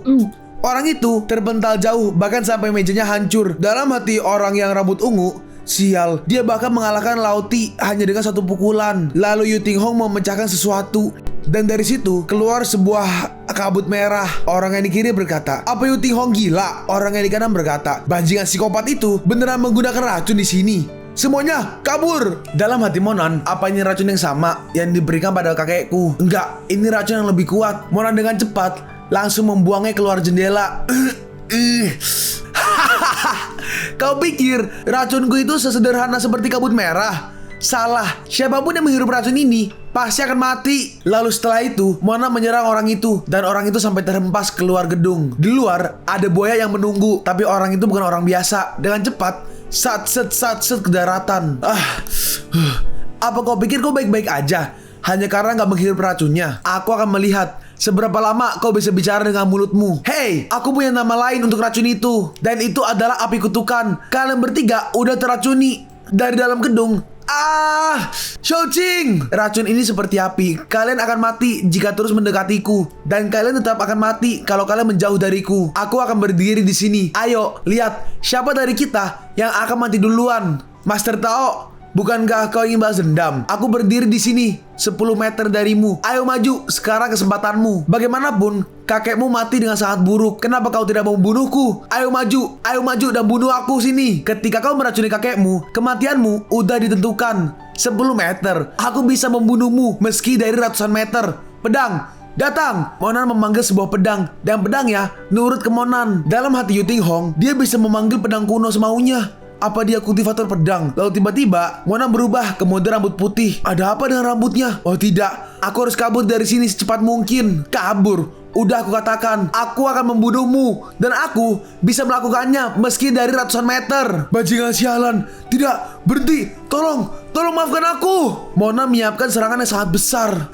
Tidak. Lalu Mona menyerang, dan serangannya berhasil membelah Yu Ting Hong, dan bahkan Monan membelah tanah. Orang yang di kiri berkata, legenda benar. Master sesungguhnya bisa memanggil angin dan hujan, gak terkalahkan oleh api dan air. Dan sepertinya itu benar. Orang yang di kanan berkata, ini semua gila. Chang Cheng berkata, Monan, apa kau yakin kau manusia? Monan berkata, kita udah diracuni. Sekarang aku akan mengeluarkan racun dari tubuh kalian. Jadi duduklah di lantai dengan dua kaki kalian bersilang dan tutup mata kalian. Dan Monan mulai pengobatan. Dari tubuh mereka keluar seperti semacam cacing kecil, dan itu langsung dimasukkan ke dalam botol. Haonan berkata, Tuan Mo, aku benar-benar minta maaf. Aku hanya beban bagimu. Aku gak berguna. Monan cuma balas satu kata. Oke. Dalam hati Monan, kekuatan dari tebasan bulan terbakar, dan hanya sekuat ini hampir menghabiskan seluruh energi spiritualku. Sepertinya aku harus meningkatkan kultivasiku ke ranah yin yang. Lalu Mona memakan sebuah pil mungkin ya. Aku sudah melangkahi markas daftar hitam, dan gak mungkin daftar hitam akan melepaskanku setelah melihat seberapa sombongnya mereka. Dan untuk yang memberikan tugas, aku tidak tahu siapa itu. Mona berkata, ayo pergi, bersihkan kekuatan mereka dari kota Tapo. Lalu ada ledakan yang besar. Lalu malamnya, anggota keluarga Monan mengikuti Monan pergi. Monan berkata, aku membawa kalian ke Chiangtu bersamaku. Aku akan menjaga kalian semua di sana, dan memastikan kalian tidak akan menghadapi bahaya. Nah, aku bangga padamu karena udah mencapai banyak hal di hidupmu. Kakak, bisakah aku belajar di sekolahmu? Aku ingin melihat kakak Yan Qingse. Tentu. Kakak, kapan kau akan menikahi dia? Nah, meskipun kamu gak sebagus dia, tapi aku sebagai ibumu mendukung penuh. Pergilah dan dapatkan hatinya. Lalu tiba-tiba ada suara dari belakang. Saat dilihat, apa? Qingse, kamu ada di mobil yang sama dengan kami? Qingse berkata, aku hanya tidur. Aku masih ngantuk. Aku akan tidur lagi. Ibunya berkata, aku paham, kalau begitu menantuku harus tidur lebih lama. Dalam hati Monan, Yan Qingse ada di mobil. Ya, di mana lagi dia kalau bukan di sini? Mereka pun sampai. Wah, rumahnya besar. Monan berkata, ibu, kamu harus menjauh dari masalah ini mulai sekarang. Aku udah memiliki seorang yang aku cintai, dan aku tidak akan pernah mengecewakan dia. Dan untuk Qingse, aku akan bicara dengannya jika ada kesempatan. Benarkah, Monan? Tapi masih ada kesempatan. Kalau dia gak tertarik padamu juga kan? Baiklah, aku tidak akan membicarakan hal itu. Ada satu hal lagi yang aku lupa katakan padamu. Sesampainya di rumah, iya, kau lihat, aku udah mengakui seorang perempuan sebagai adikku, dan aku berpikir untuk membawa dia ke sini untuk tinggal bersama kita. Ibunya berkata, oh, adik kau bilang? Kau pikir ibumu ini bodoh? Seorang pria mengakui perempuan sebagai adiknya. Biasanya ada motif tersembunyi. Adiknya berkata, aku pikir juga begitu. Lalu Mona mulai menjelaskan situasi Liang Qiku dengan detail.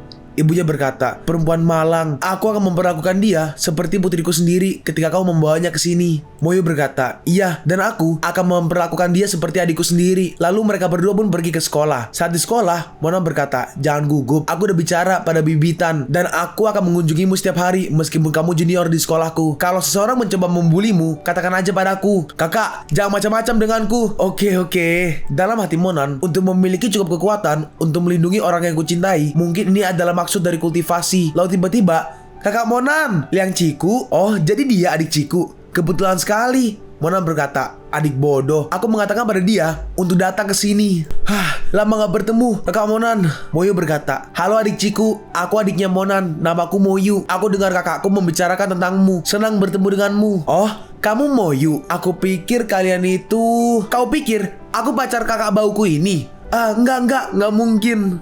Moyu berkata, adik, kalau kau sedang waktu luang, apa kau bisa menunjukkanku tentang sekolah ini? Ciku merespon, tentu, aku akan mengajakmu berkeliling. Aku tahu banyak murid di sekolah. Aku juga akan mengatakan pada mereka untuk memperlakukanmu dengan baik. Terima kasih banyak. Kalian akan pergi meninggalkan aku begitu aja di sini. Bocah zaman sekarang emang gak punya sopan santun pada orang tua. Lalu setelah itu, Guru An menghampiri Monan. Monan, kamu kelihatan lebih tinggi. Guru An, apa kau ingin bicara sesuatu padaku?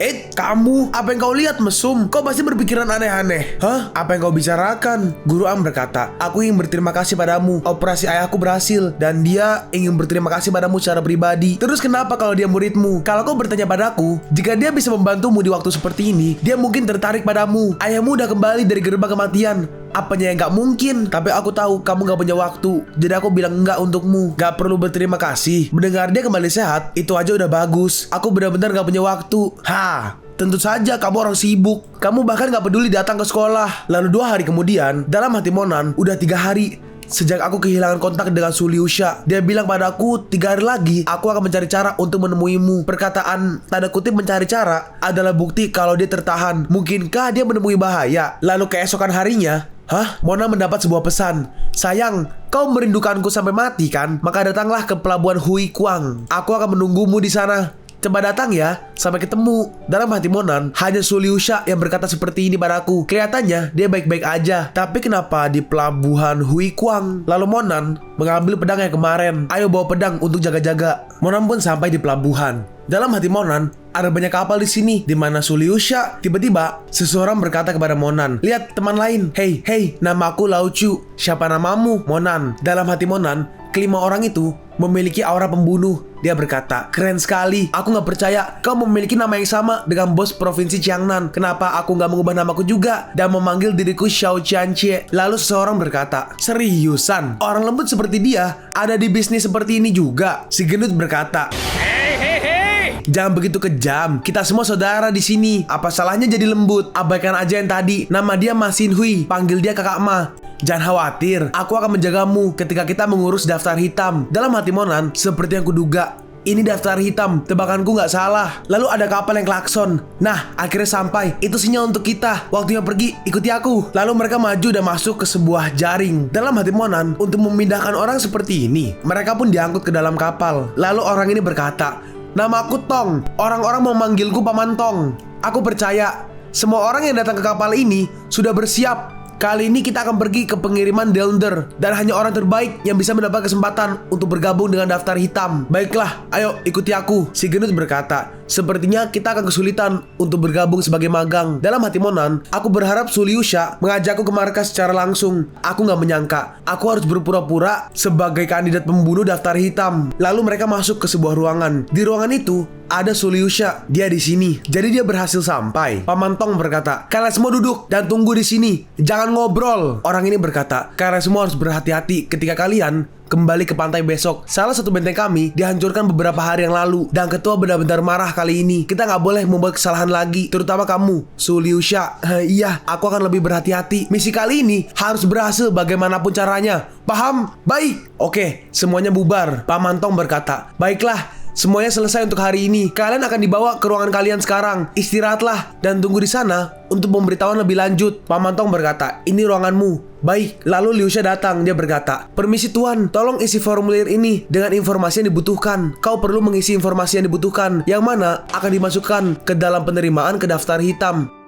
Hah, aku tidak percaya. Kau berhasil sampai sini. Kamu seharusnya nggak datang ke sini, Monan. Daftar hitam mencoba membunuhku lagi dan lagi. Mereka udah melewati batas. Aku hanya ingin bertanya, bagaimana bisa aku menemukan siapa yang mengincarku? Di seluruh daftar hitam, hanya pemimpin yang memiliki akses untuk info tersebut. Dengan pencapaianmu di Provinsi Jiangnan, banyak orang yang mengenalmu. Ini cuma masalah waktu hingga seseorang di sini mengenali wajah dan identitasmu, dan itu akan segera terbongkar. Kamu lebih baik pergi dari sini. Menam berkata, kalau begitu, bawa aja aku menemui pemimpinmu. Liu Sha membalas, daftar hitam bukan sesuatu yang bisa kau sentuh. Ini adalah organisasi pembunuh paling berbahaya di Cina. Terlebih lagi, orang yang berani memasang harga burunan padamu jelas bukan orang sederhana. Seberapa kuat mereka bukan masalah. Aku bisa menghancurkan mereka dengan satu tebasan pedangku. Liu Sha memberitahu Monan akan ada pertemuan internal dan pemimpin di sana. Tapi kalau kamu datang ke sana, itu sama aja datang ke markas harimau. Pemimpin daftar hitam jauh lebih kuat dari yang kau bayangkan. Jadi pikirkan dengan hati-hati. Bagaimana dengan pengiriman? Bukankah pekerjaan daftar hitam hanya membunuh orang? Kami benar-benar gak memiliki bisnis di hal lain, tapi kami memiliki satu hal, dan itu adalah status dewa, status di istana Potala.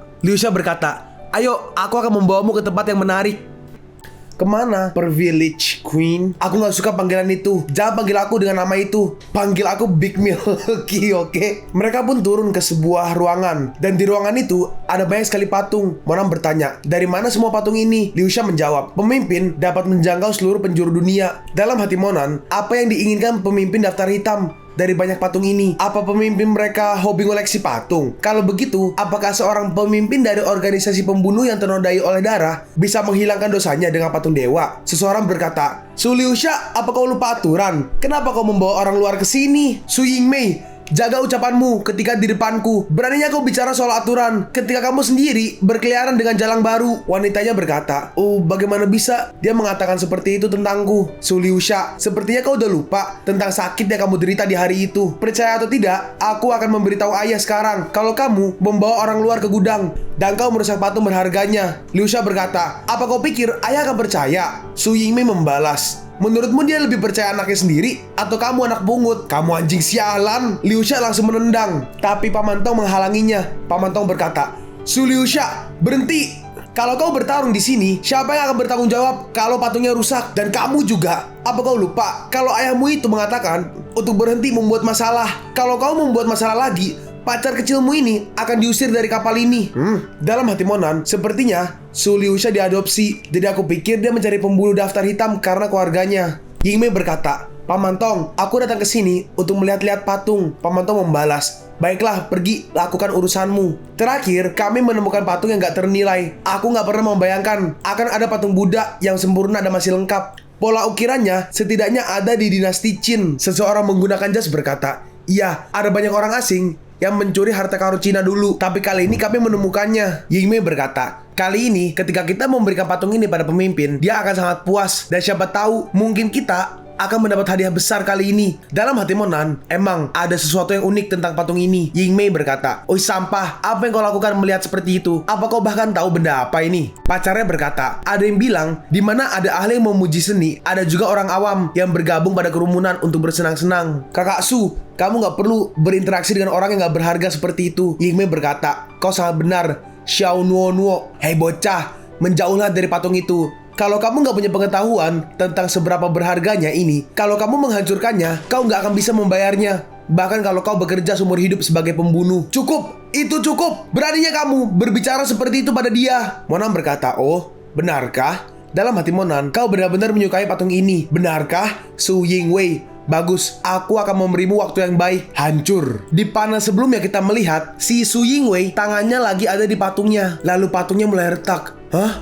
Dan akhirnya patungnya pun hancur. Hah, sialan. Dalam hati Su Yingwei, semua yang kulakukan hanya menyentuh. Kenapa tiba-tiba hancur? Dalam hati Liu Sha, apa yang kau lakukan Monan? Ini gak akan berakhir baik. Dalam hati Yingmei, harus mencari kambing hitam. Yingmei berkata, itu dia yang menghancurkan patung ini. Aku tidak melakukan apapun. Nuo Nuo berkata, itu benar, dia yang berteriak hancur. Dan tiba-tiba patungnya hancur. Apa yang kalian berdua katakan? Dia. Lalu tiba-tiba ada orang yang datang. Itu adalah seperti semacam pemimpin yang di meeting tadi. Su Liu Sha berkata, ayah, apa yang kau lakukan di sini? Ternyata ayah angkatnya Su Liu Sha itu Tuan Su. Tuan Su ada di sini. Siapa yang menghancurkan patung? Berapa kali aku bilang pada kalian untuk menggunakan mata kalian ketika sedang bertugas? Yingmei berkata, ayah, Itu dia. Dia yang menghancurkan patungnya. Dia dibawa oleh Su Liusha. Aku udah katakan pada dia untuk tidak membawa orang luar ke sini berkali-kali, tapi dia nggak mendengarkanku. Lihat itu, kau menghancurkan salah satu dari patung di sini, dan juga itu adalah salah satu patung yang paling berharga. Liusha membantah. Kamulah yang menghancurkan patungnya. Beraninya kamu berbohong di depan ayah. Monan sama sekali nggak menyentuh patung itu, tapi kamu dan pacarmu yang menyentuh seluruh tempat ini. Kenapa kamu nggak menyalahkan orang gendut di kapal ini?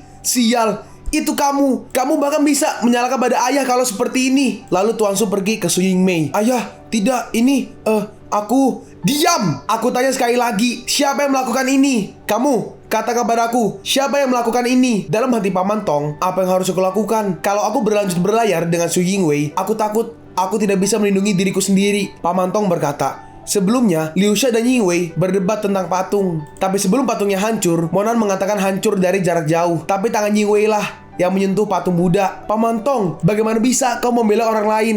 Aku hanya ingin menyentuhnya tadi, tapi aku tidak menghancurkannya. Aku bersumpah. Ayah, percaya padaku, aku benar-benar gak melakukannya.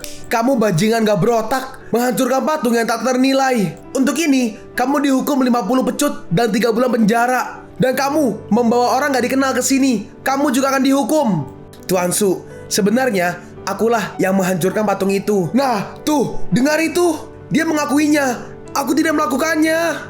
Apa? Monan berkata, kamu gak percaya? Lihat ini. Liusha berkata, Monan, apa kau gila? Tutup mulutmu. Lalu Monan melihat satu patung yang besar. Dan dengan mudah, dia menghancurkan patungnya. Melihat itu semuanya kaget.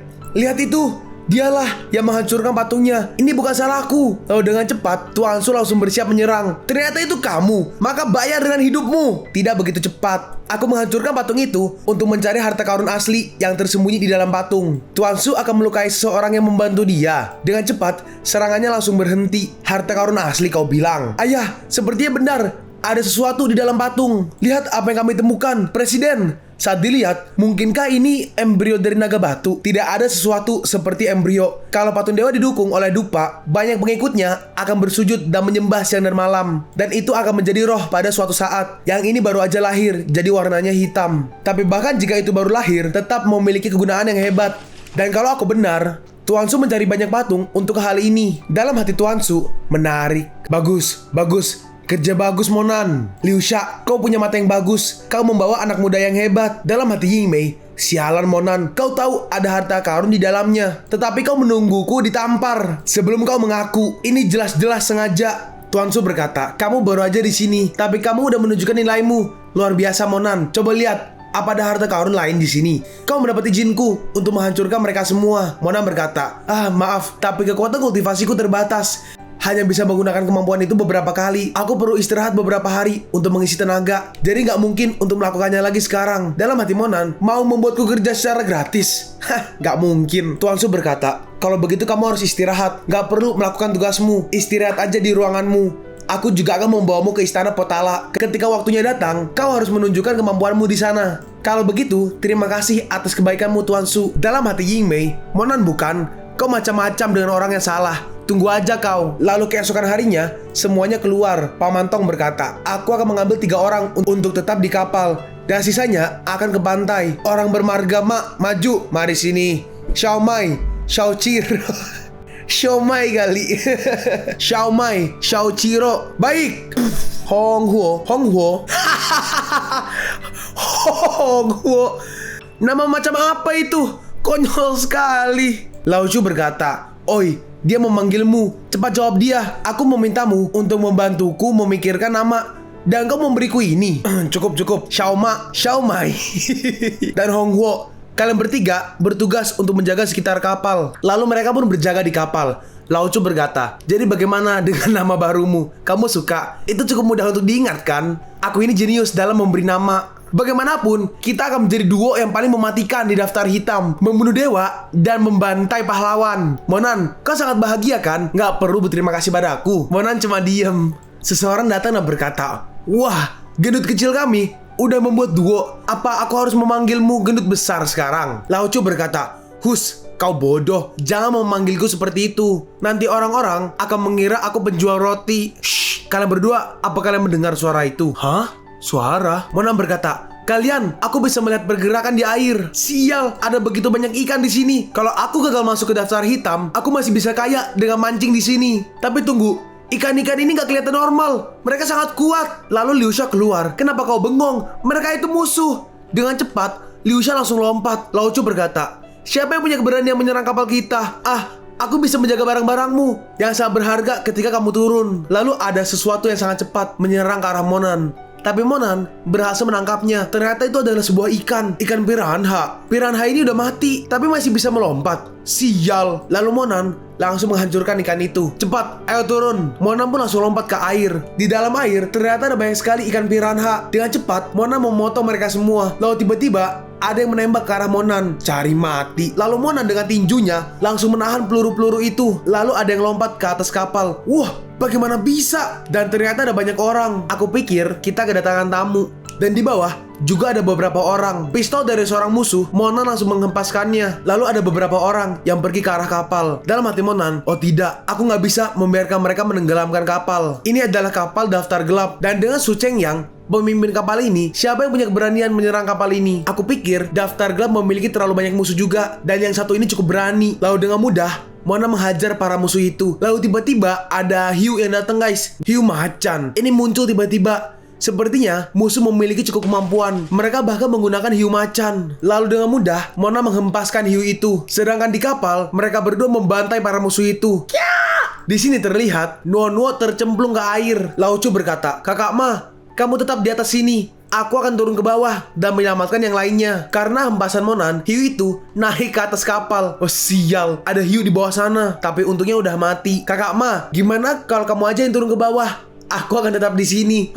Tolong, Kakak Su, selamatkan aku. Nuo, kalian berdua cepat pergi, selamatkan dia. Tapi mereka berdua cuma diam. Dia perempuanmu. Kenapa kau menyuruh kami untuk menyelamatkan dia? Kalau kamu begitu peduli dengannya, selamatkan dia aja sendiri. Aku gak tertarik sedikit pun menjadi mangsa hiu-hiu itu. Hei, ini bukan permintaan, ini perintah. Aku memerintahkan kalian untuk turun dan menyelamatkan dia sekarang. Sekarang. Lalu Liu Sha melihat Nuo.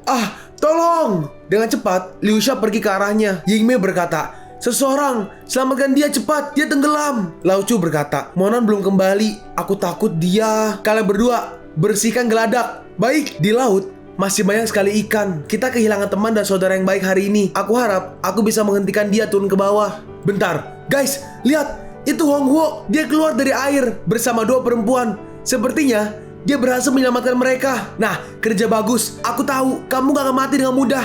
Ayo naik. Mereka bertiga pun sampai di kapal. Lao Chu berkata, Monan, kau terlalu hebat. Bukan hanya kau berhasil selamat, tapi kamu bahkan berhasil menyelamatkan kedua perempuan itu. Karena kekuatanmu udah setengah dariku, aku memutuskan untuk berhenti memperlakukanmu sebagai adikku dan mempromosikanmu sebagai pembantuku. Nuo, kau baik-baik aja. Syukurlah kalian semua baik-baik aja. Liu Sha berkata, ini kedua kalinya kau menyelamatkan hidupku. Aku pikir aku berhutang 2 kali padamu. Kalau kamu latihan lebih rajin, aku gak perlu menyelamatkanmu hari ini. Siapa orang-orang yang menyerang kita? Liu Sha menjelaskan, mereka dikenal sebagai 18 hantu air. Mereka juga anggota daftar gelap kami. Mereka bisa berenang lebih cepat dari ikan di bawah air. Mereka bisa menyelam di bawah air selama 3 jam tanpa bantuan peralatan oksigen apapun. Dan mereka juga memiliki kemampuan untuk mengendalikan ikan mati. Bukankah itu berarti kita membunuh salah satu dari kita sendiri? Apa ini tes untuk para magang untuk menjadi anggota? Kakak Ma berkata, ada begitu banyak orang mati. Apa itu masuk akal untuk jadi tes? Tutup mulutmu. Pertemuan di Istana Potala selanjutnya sangatlah penting dan banyak orang bertarung untuk mendapatkan hak bergabung. Dan karena kita berada di atas pertemuan ini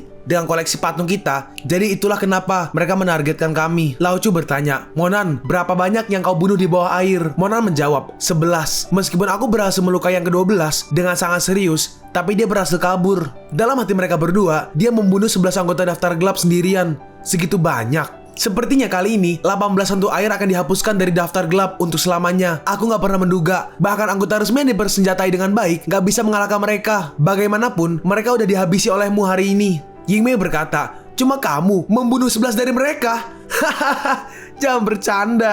Lao Chu berkata, beraninya kau bilang begitu. Kamu bahkan gak berani untuk turun ke bawah air dan menyelamatkan pacarmu. Saudaraku ini menyelamatkan hidupnya, dan ini perilakumu padanya. Yingmei berkata, kau menyelamatkan hidup Xingsuo untuk uang kan? Katakan berapa uang yang kau mau, aku akan membayarnya. Yingwei, terima kasih, kamu sangat baik padaku. Lao Chu berkata, Apa kau gila, hah? Dia nggak melakukan apapun dan kau berterima kasih pada dia. Nuo membalas, itu bukan urusanmu. Apa kau nggak bisa melihat bahwa Yingwei membayar dia untukku? Nggak perlu, aku hanya menyelamatkan Su Liusha. Aku menyelamatkan dia, cuma kebetulan aja. Jangan berikan omong kosong. Katakan aja 1 juta atau 2 juta, kami nggak ingin berhutang padamu. Pergilah. Kalau aku tahu kamu akan bertingkah gak tahu malu seperti ini, aku udah membiarkan dia mati di bawah sana. Yingwei, saudarimu jahat padaku. Yingmei berkata, cukup, itu bukan urusanmu. Tapi Nuo adalah pacarku. Jangan pernah berpikir untuk menyentuhnya. Apa kau pikir itu terlalu kecil? Bagaimana dengan 10 juta? Berikan aku 100 miliar kalau kau bisa. 10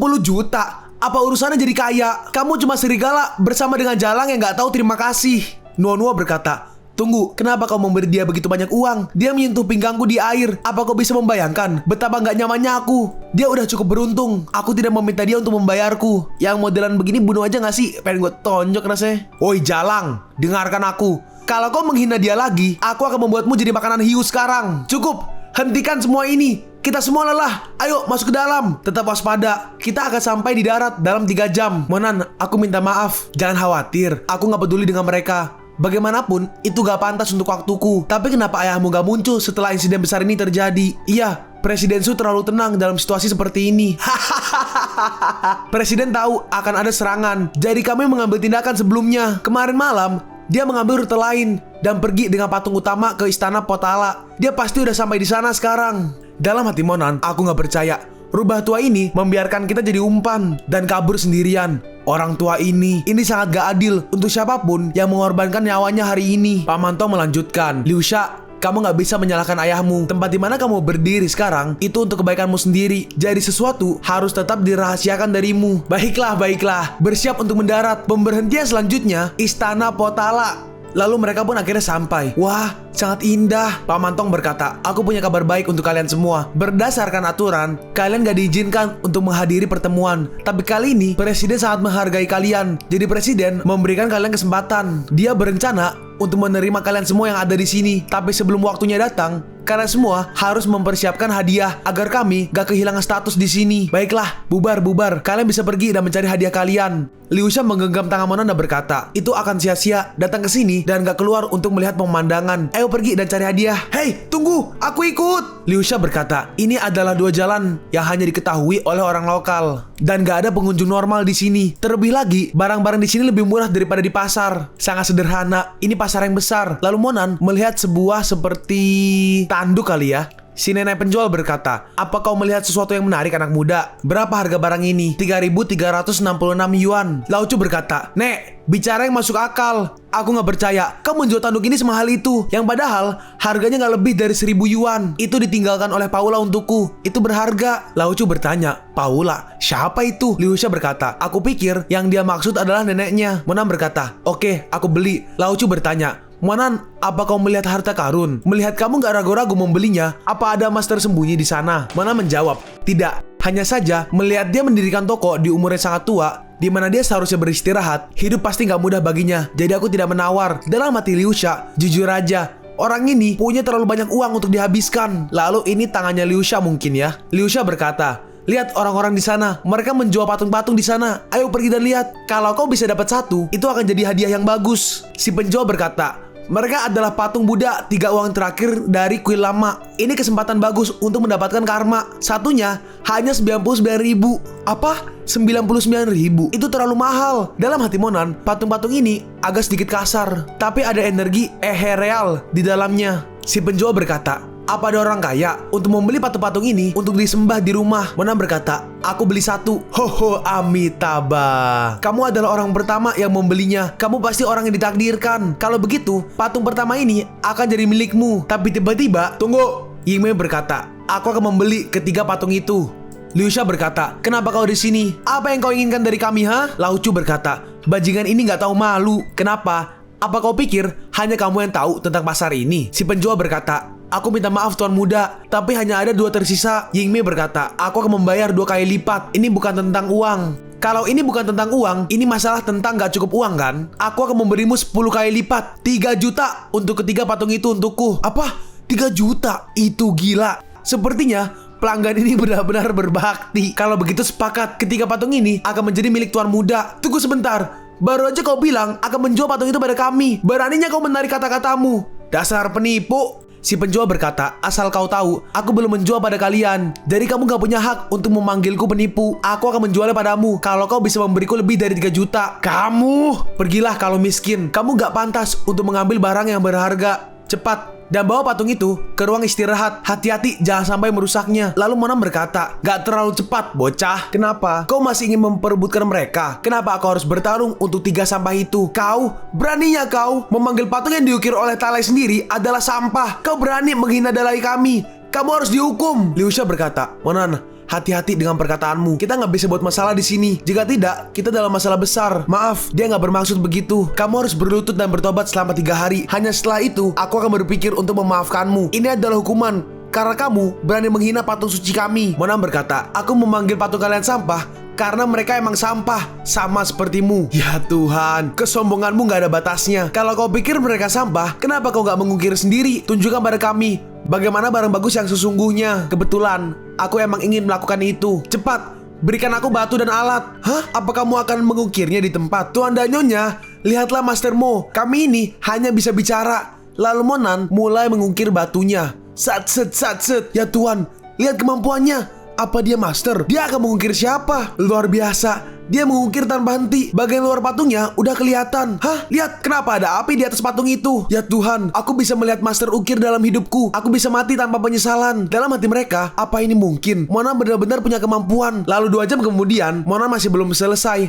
Orang tua itu berkata, kenapa nggak ada yang berubah? Setelah mengukir begitu lama, orang di belakangnya berkata, lupakan, menurutku dia nggak paham apa yang dia lakukan. Udah, jangan habiskan waktu kita lagi. Yingwei berkata, kau pikir kau siapa? Kau dewa. Bahkan master yang asli membutuhkan beberapa hari untuk mengukir patung. Dan kau di sini mulai mengukir di tengah pasar. Kau membuat dirimu terlihat bodoh. Kamu nggak hanya menghina Dalai, tapi kamu juga menghina seni ukir. Dan kau menghina patung dewa. Dewa akan menghukummu. Hari ini kamu udah cukup diberkahi untuk melihat patung dewa yang diukir oleh seseorang yang hebat. Hahaha. Apa bedanya itu dari rongsokan batu? Kau pikir kau bisa menunjukkan bakatmu dengan batu itu? Kau cuma membuat sampah, sama seperti dirimu. Dan akhirnya patungnya jadi dan hasilnya sangat bagus. 2 jam ngukir gini, emang gak ngotak. Ya namanya MC, terserah autornya mau suruh dia bisa apa juga semua bisa. Melihat itu, semuanya kaget. Oh ya Tuhan, inkarnasi Buddha hidup yang mulia. Dia mengukir yang mulia. Seni yang sangat ajaib. Aku harus mengundang dia ke rumah. Menyingkirlah dari pandanganku. Kalian sekelompok sampah. Dalam hati Nonwo, dari mana Su Liu Sha Jalang itu mendapatkan pria yang hebat? Apalagi yang bisa dilakukan oleh Su Yingwei hanya mengandalkan ayahnya. Dia nggak bisa melakukan apapun selain itu. Si penjual berkata, Amitabha Buddha. Ternyata tua muda ini adalah seorang master. Maafkan aku bertindak kasar sebelumnya dan mengatakan hal yang ceroboh. Aku sangat minta maaf. Lao Chu berkata, kenapa aku gak merasakan ketulusan dari permintaan maafmu sama sekali? Pertemuan kita hari ini udah ditakdirkan. Patungmu ditakdirkan untuk menemui Dalai 3 kali seumur hidup. Izinkan aku mengundang patung ini kembali ke kuil dan memastikannya ada di tempat untuk disembah. Ini kehormatan bagimu. Kalau patung buatanmu disembah di kuil Lamas, Buddhamu akan mengingat kebaikanmu dan memberimu berkahnya. Luar biasa. Orang ini sama sekali gak tahu malu. Kau ingin mengambil patung Monan ke kuilmu? Berapa banyak kau akan membayarnya? Hei, apa kau tahu betapa sulitnya untuk mencari kuil bagus? Beraninya kau meminta uang dariku? Monan berkata, jangan mencoba menipu orang dengan trik bodohmu itu. Lao Chu berkata, itu benar. Kamu biksu gak bermoral. Aku ingin mengirimmu ke surga sekarang agar Buddha memberimu pelajaran. Orang yang dikirim berkata, aku bersedia membayar 1 juta untuk patung yang seperti itu. Orang yang di kanan berkata, oh, kau ingin membayar 1 juta? Aku akan beri 2 juta. Kalau kalian semua ingin patung ini, aku akan melelangnya dengan harga awal 3 juta. Siapapun yang mau, datanglah dan mulai menawar. 3 juta, 4 juta, pas setengah juta. Nuanua berkata, apa kau akan diam aja hingga ini berakhir? Kau udah cukup dipermalukan kan? Udah, ayo pergi. No, tunggu. Aku akan memanggil Cao Hong ke sini dan lihat bagaimana dia akan memberi dia pelajaran. Lihat berapa lama dia bisa bertahan dengan kedua kakinya. Nuanua berkata, Cao Hong, anak haram wakil ketua. 8,5 juta, 9 juta. Dalam hati Monan, anak haram wakil ketua. Tiba-tiba, siapa yang memberimu izin untuk membuka pelelangan di sini? Anjing mana yang berani mengadakan pelelangan di tengah jalan? Kalian, sita barang itu dan lemparkan anjing ini keluar dari pasar dan patahkan kakinya. Seseorang berkata, ayo pergi. Cai Hong ini bukan orang yang bisa dilawan. Dalam hati Yingwei, Monan, waktunya membayar udah datang. Kau berani macam-macam denganku, nyawamu bayarannya. Nuanua berkata, jangan terlalu sombong. saudarimu masih di sana. Kalau ini menyebabkan dendam antara Chai Hong dan keluarga Su-mu, jangan bawa aku ke kekacauan ini. Hah? Monan berkata, aku akan mengurus ini. Lalu Monan gak pakai basa-basi, langsung ke mode bertarung. Dengan cepat, dia langsung lompat dan langsung menghajar Chai Hong. Chai Hong langsung terbental. Dia beneran menendang tua muda Chai Hong. Orang ini mati. Kekuatan yang menakutkan. Untuk berpikir, bahkan level kultivasi tua muda Chai Hong begitu lemah melawannya. Si penjual berkata, Kau gila. Hah?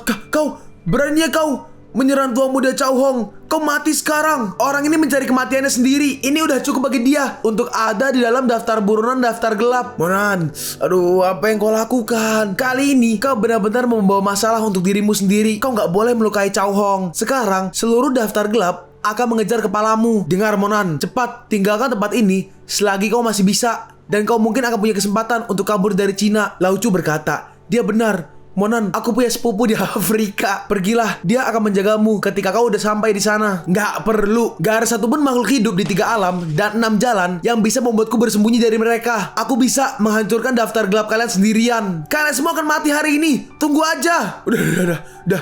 Ayo pergi dari sini. Ini nggak menyenangkan lagi. Mereka semua langsung kabur. Sepertinya gak ada yang bisa dilihat lagi. Ayo kembali. Monan be like, chillax bro. Lao Chu masih sempet-sempetnya. Aku akan membawa ini. Ayo, ambil barang-barang ini selagi gak ada yang melihat. Mereka bertiga pun kembali ke kapal harusnya ya. Lalu tiba-tiba Tuan Su datang. Tahan, Monan berkata, apa ada yang ingin kamu katakan padaku, Tuan Presiden? Tuan Su merespon, aku pikir aku tidak salah denganmu. Mulai hari ini kamu gak ada hubungannya dengan keluarga Sukami. Kamu sadar apa yang kamu lakukan, ha? Sekarang kau usir dirimu sendiri. Apa Tuan Presiden takut terlibat dalam kekacauan? Ya kalau begitu, kita gak punya hubungan satu sama lain. Selanjutnya kita bertemu lagi. Jangan harap aku memberimu wajah. Dalam hati Liu Sha, seperti inilah organisasi pembunuh. Mereka gak pernah memperlakukan siapapun sebagai milik mereka sendiri. Maaf Monan, gak ada lagi yang bisa aku lakukan untuk membantumu. Lalu tiba-tiba ada banyak orang yang datang dan mereka semua membawa shotgun. Seseorang berkata, siapa yang membunuh Chai Hong? Jadi ini Chai Hong apa Chao Hong sih? Bodo amat lah ya, terserah translatornya aja. Keluar dan tunjukkan dirimu sekarang. Kami menyapa Anda, The Left Guardian. Dalam hati mereka berdua, Chai Hong benar-benar mati saat itu. Apa itu kau, orang yang membunuh Chai Hong? Dalam hati Monan,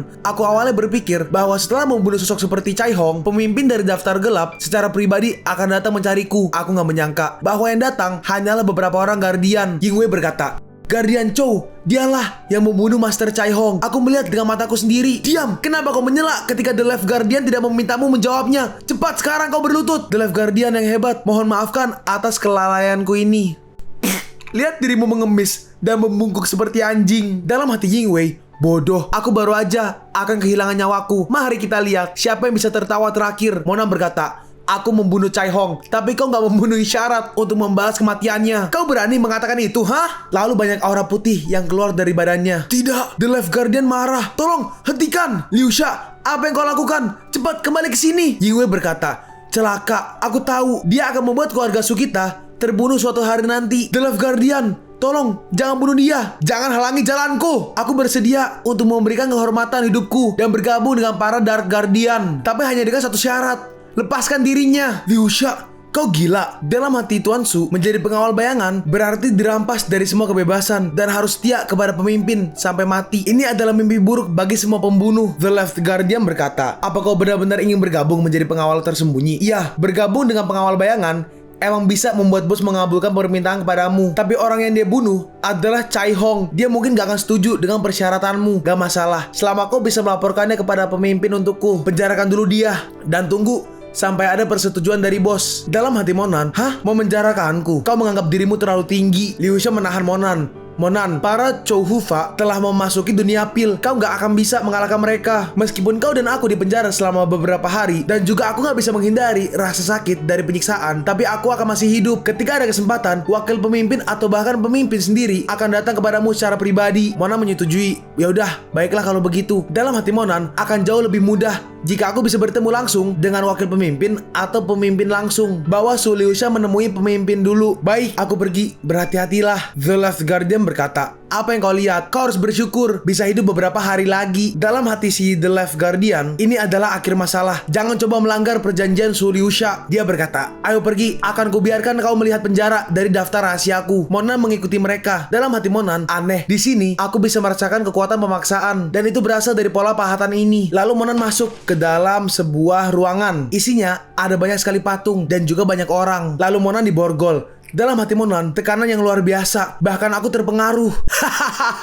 Bertahanlah. Ini adalah bagaimana kita semua datang ke sini. Penjaga yang di kiri berkata, oh, kau masih bisa berdiri. Kau adalah orang pertama sejak bertahun-tahun lamanya yang masih bisa bertahan. The Left Guardian berkata, bersikap baiklah di sini dan nikmati beberapa hari terakhirmu. Monan pun ditinggal pergi. Dalam hati Monan, ukiran di dinding ini terlihat seperti pahatan dari kejauhan. Namun jika dilihat lebih dekat, terlihat timbul lebih mirip relief. Hah? Apakah ini dewa? Sungguh aneh. Bagaimana mungkin dewa diukir di dinding ini? 6 buku surgawi tidak menunjukkan reaksi apa-apa. Ukiran patung-patung dewa ini sama sekali bukan dewa yang benar. Dan mereka gak termasuk dalam jalan surga. Atau mungkin hanya ada satu bagian dari fragmen jalan surgawi. Jadi gak cukup untuk menunjukkan dewa semacam ini. Apa? Di sini tekanannya berkurang. Hahaha. Kau di sini juga. Ternyata ini adalah area bertekanan rendah. Pantas aja mereka berdesekan di tempat sebesar ini. Orang itu bertanya, apa yang kau lakukan sampai kau dimasukkan ke sini dalam usia yang begitu muda? Aku membunuh Chai Hong. Mereka semua diam sebentar. Kau membunuh Chai Hong. Kau bahkan seperti gak punya kekuatan untuk mengikat seekor ayam. Kenapa kau gak membual aja? Kau udah membunuh pemimpin. Sedangkan Liusha, dia berdiri di depan sebuah pintu. Lalu pintunya terbuka. Masuklah. Lalu Liusha masuk. Di dalam ada seseorang yang sedang duduk di kursi tahta. Lalu Liusha berlutut, pemimpin, siapa dia? Siapa yang membuatmu bersedia? Membuatmu menyerahkan kebebasanmu dan bergabung dengan penjaga tersembunyi? Aku berharap pemimpin melupakan masalah ini dan membiarkannya pergi. Hah? Dalam hati Liusha, tekanan yang sangat kuat ini. Bahkan jika mau mempraktikkan dewa pembantaian, aku khawatir aku gak bisa membunuhnya. Pemimpinnya berkata, seorang pembunuh magang kecil berani membunuh Chai Hong. Seluruh keluarganya harus dimusnahkan bersamanya. Dan juga kau. Jangan pikir bisa menyembunyikannya dari penglihatanku. 2 hari lagi aku akan bertemu dengan presiden dari tempat yang berbeda. Jika kau berani membunuhku, aku akan berurusan denganmu di depan umum. Liusha berkata, ketua, aku gak akan pernah berani untuk tidak menghormatimu. Kau gak perlu bicara. Lalu kepalanya Liusha digenggam. Lalu setelah itu Liusha seperti diserap mungkin ya. Ketua, kau. Tiba-tiba Liusha diam. Lalu setelah itu Liusha dihajar sampai dia mental ke tembok. Kau bahkan sudah melatih teknik lain. Menarik. Ini menarik. Kita kembali ke penjara. Orang yang di kanan berkata, sayangnya hari ini adalah hari bagi para pemimpin untuk bertemu ketua. Setelah hari ini, daftar rahasia akan menghilang selama 1 tahun lagi. Setiap kali para monster tua ini bertemu, mereka akan bersembunyi selama setahun. Dalam hati Monan, apa ketuanya nggak akan kemari? Kalau begitu, aku nggak perlu menunggu dia di sini. Lalu Monan berdiri.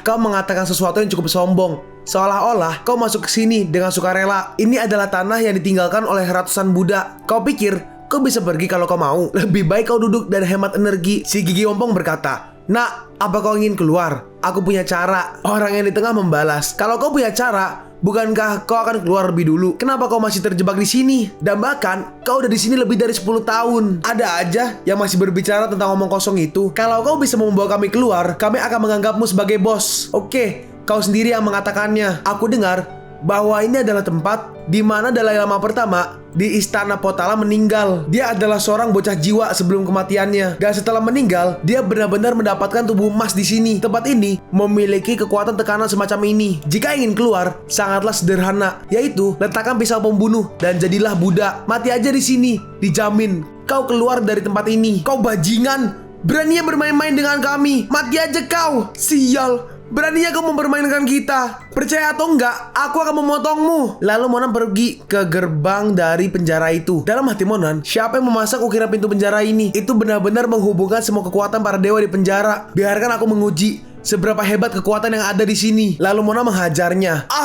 Cepat, hentikan. Bocah, apa kau mencoba keluar dengan menjebol pintu penjara? Semakin kuat pukulanmu, semakin kuat juga tekanan yang akan ditimbulkan. Kau cari mati. Nah, kau membuat kebisikan yang besar. Tunggu aja. Penjaga di luar akan menghajarmu. Tahanan hukuman mati. Kalau kau berani membuat masalah, kau akan lebih cepat mati. Lalu penjaga itu menggunakan pedang, tapi nggak tajam sih. Semacam pedang lah untuk memukul penjaranya. Aduh, cepat, hentikan. Dasar bajingan. Dalam hati Monan, belenggu ini perlahan menghisap kekuatanku. Penjara ini nggak sederhana. Oh iya, kenapa patung-patung di sini menghadap arah berbeda dari orang-orang? Apakah mereka menyembunyikan sesuatu? Atau apakah itu ada hubungannya dengan tekanan yang ada di penjara ini? Terpidana mati, apa kau belum menyerah? Sepertinya tekanan padamu gak cukup kuat. Aku akan menambahkan lebih banyak untukmu. Aduh, sakit. Bocah ini akan membunuh kita. Tapi Mona masih berdiri. Tapi tiba-tiba bukankah kau udah cukup gila sebelumnya? Dan kau gila sekarang. Ternyata itu adalah Yingwei dan juga Nuo-Nuo. Nuo-Nuo berkata, orang sepertimu emang pantas dipenjara selamanya. Saudara penjaga, ini sedikit hadiah. Orang ini membunuh Tuan Muda Cai Hong. Apa kalian bisa memperlakukannya sebagai terpidana mati pada umumnya? Seorang penjaga mengambil kotaknya dan berkata, tenang aja, selama dia tetap bernafas, gak akan ada yang menyalahkanmu. Ketika dia udah gak tahan tekanannya dan pingsan, dia mungkin akan mematahkan lengan. Yingwei berkata, hei, narapidana terkutuk, kau akan menderita di sini. Dan Su Liuxia juga akan menderita. Dia akan menjadi orang bodoh. Apakah dia bisa bertahan atau enggak? Itu adalah sebuah pertanyaan. Apa kau bilang? Dia memohon untukmu dan membuat marah pemimpin. Udah jelas, pemimpin akan menghukumnya. Faktanya, itu masih belum apa-apa. Semua ingatannya akan dihapus dan ditandai sehingga dia akan selamanya menjadi budak. Tentu saja akan menjadi budak daging. Kau gila? Kau ingin keluar untuk menyelamatkannya? Bajingan, kau adalah orang pertama yang akan aku bunuh saat aku keluar. Yingwei berkata, oh, kau ingin membunuhku? Kau harus keluar dari penjara dulu. Itu hal pertama yang harus dilakukan. Penjaganya berkata, ini adalah gerbang penjara gak terbatas. Juga belenggu di tangannya memiliki mantra Buddha yang khusus dirancang untuk menangani para narapidana. Segera, dia bahkan gak akan bisa berdiri. Gak mungkin dia bisa keluar dari penjara ini, bahkan dalam mimpinya. Lalu Monan mulai mengerahkan kekuatannya. Pikir penjara kecil ini bisa menahanku? Aku akan keluar sekarang. Mona langsung mode marah. Dan dengan sekejap, dia menghancurkan belenggunya. Sialan. Dalam hati Yingmei, bukankah belenggu ini nggak bisa dipecahkan? Bagaimana bisa mereka ditipu begitu mudah seperti itu? Lalu Monan mengeluarkan naganya. Dan semua patung di sana mulai bergerak. Dan semua menghadap ke arah Monan. Melihat itu semuanya kaget. Para dewa benar-benar menoleh ke arahnya. Dan dari mulut-mulut patung itu keluar seperti darah. Dan Monan mengumpulkan kekuatan di tangannya. Dan dia langsung menghajar pintu gerbang itu. Dan gerbangnya langsung hancur. Karena hal itu, tangan Nuo-Nuo putus. Kau menyuruhku untuk keluar. Dan sekarang, aku melakukannya. Hah? Bagaimana bisa? Penjaga yang di kiri berkata, satu pukulan menghancurkan gerbang penjara. Apakah orang ini manusia? Penjaga yang di kanan berkata, penjara yang bisa menjebak binatang ajaib dan menekan seros Buddha dihancurkan dengan begitu mudah. Hentikan dia, gak peduli murka. Jangan biarkan dia keluar dari sini hidup-hidup. Dalam hati para penjaga, apakah kita bisa menantang orang dengan kekuatan seperti itu? Udah aku bilang, kau akan menjadi orang pertama yang kubunuh saat aku keluar. Monan, jangan mendekat. Kau gak bisa membunuhku. Ayahku adalah presiden dari daftar hitam. Mona mematahkan satu kakinya. Dia berkata, ini untuk Su Liuxian. Tawanan sialan, kau mendekati kematian. Satu penjaga maju dan dengan mudah serangannya dihentikan hanya dengan 2 jari. Menjengkelkan. Dan Monan langsung mematahkannya. Pergilah. Dalam sekejap Mona menghancurkan kepala orang itu. Seseorang, tolong. Penjaga itu mencoba kabur, tapi Monan menyerang orang itu. Dan penjaga itu menjadi Rengoku. Monster, kau monster, Monan berkata. Lalu saatnya aku berkata aku akan membunuhmu, kematianmu menjadi gak terelakkan. Dengan mudah Monan memutuskan kepalanya. Kalian pun sampai di penghujung video ini. Kalian mau tahu lanjutan chapter ini? Atau manhwa menarik lainnya? Makanya, jangan lupa subscribe biar kalian gak ketinggalan kalau gue upload video baru. Jangan lupa like, komen, dan share ke teman-teman kalian supaya channel ini bisa lebih berkembang ke depannya. Segitu dulu dari video cerita manhwa. Gua Sabik undur diri. See you on the next video. Zaijian.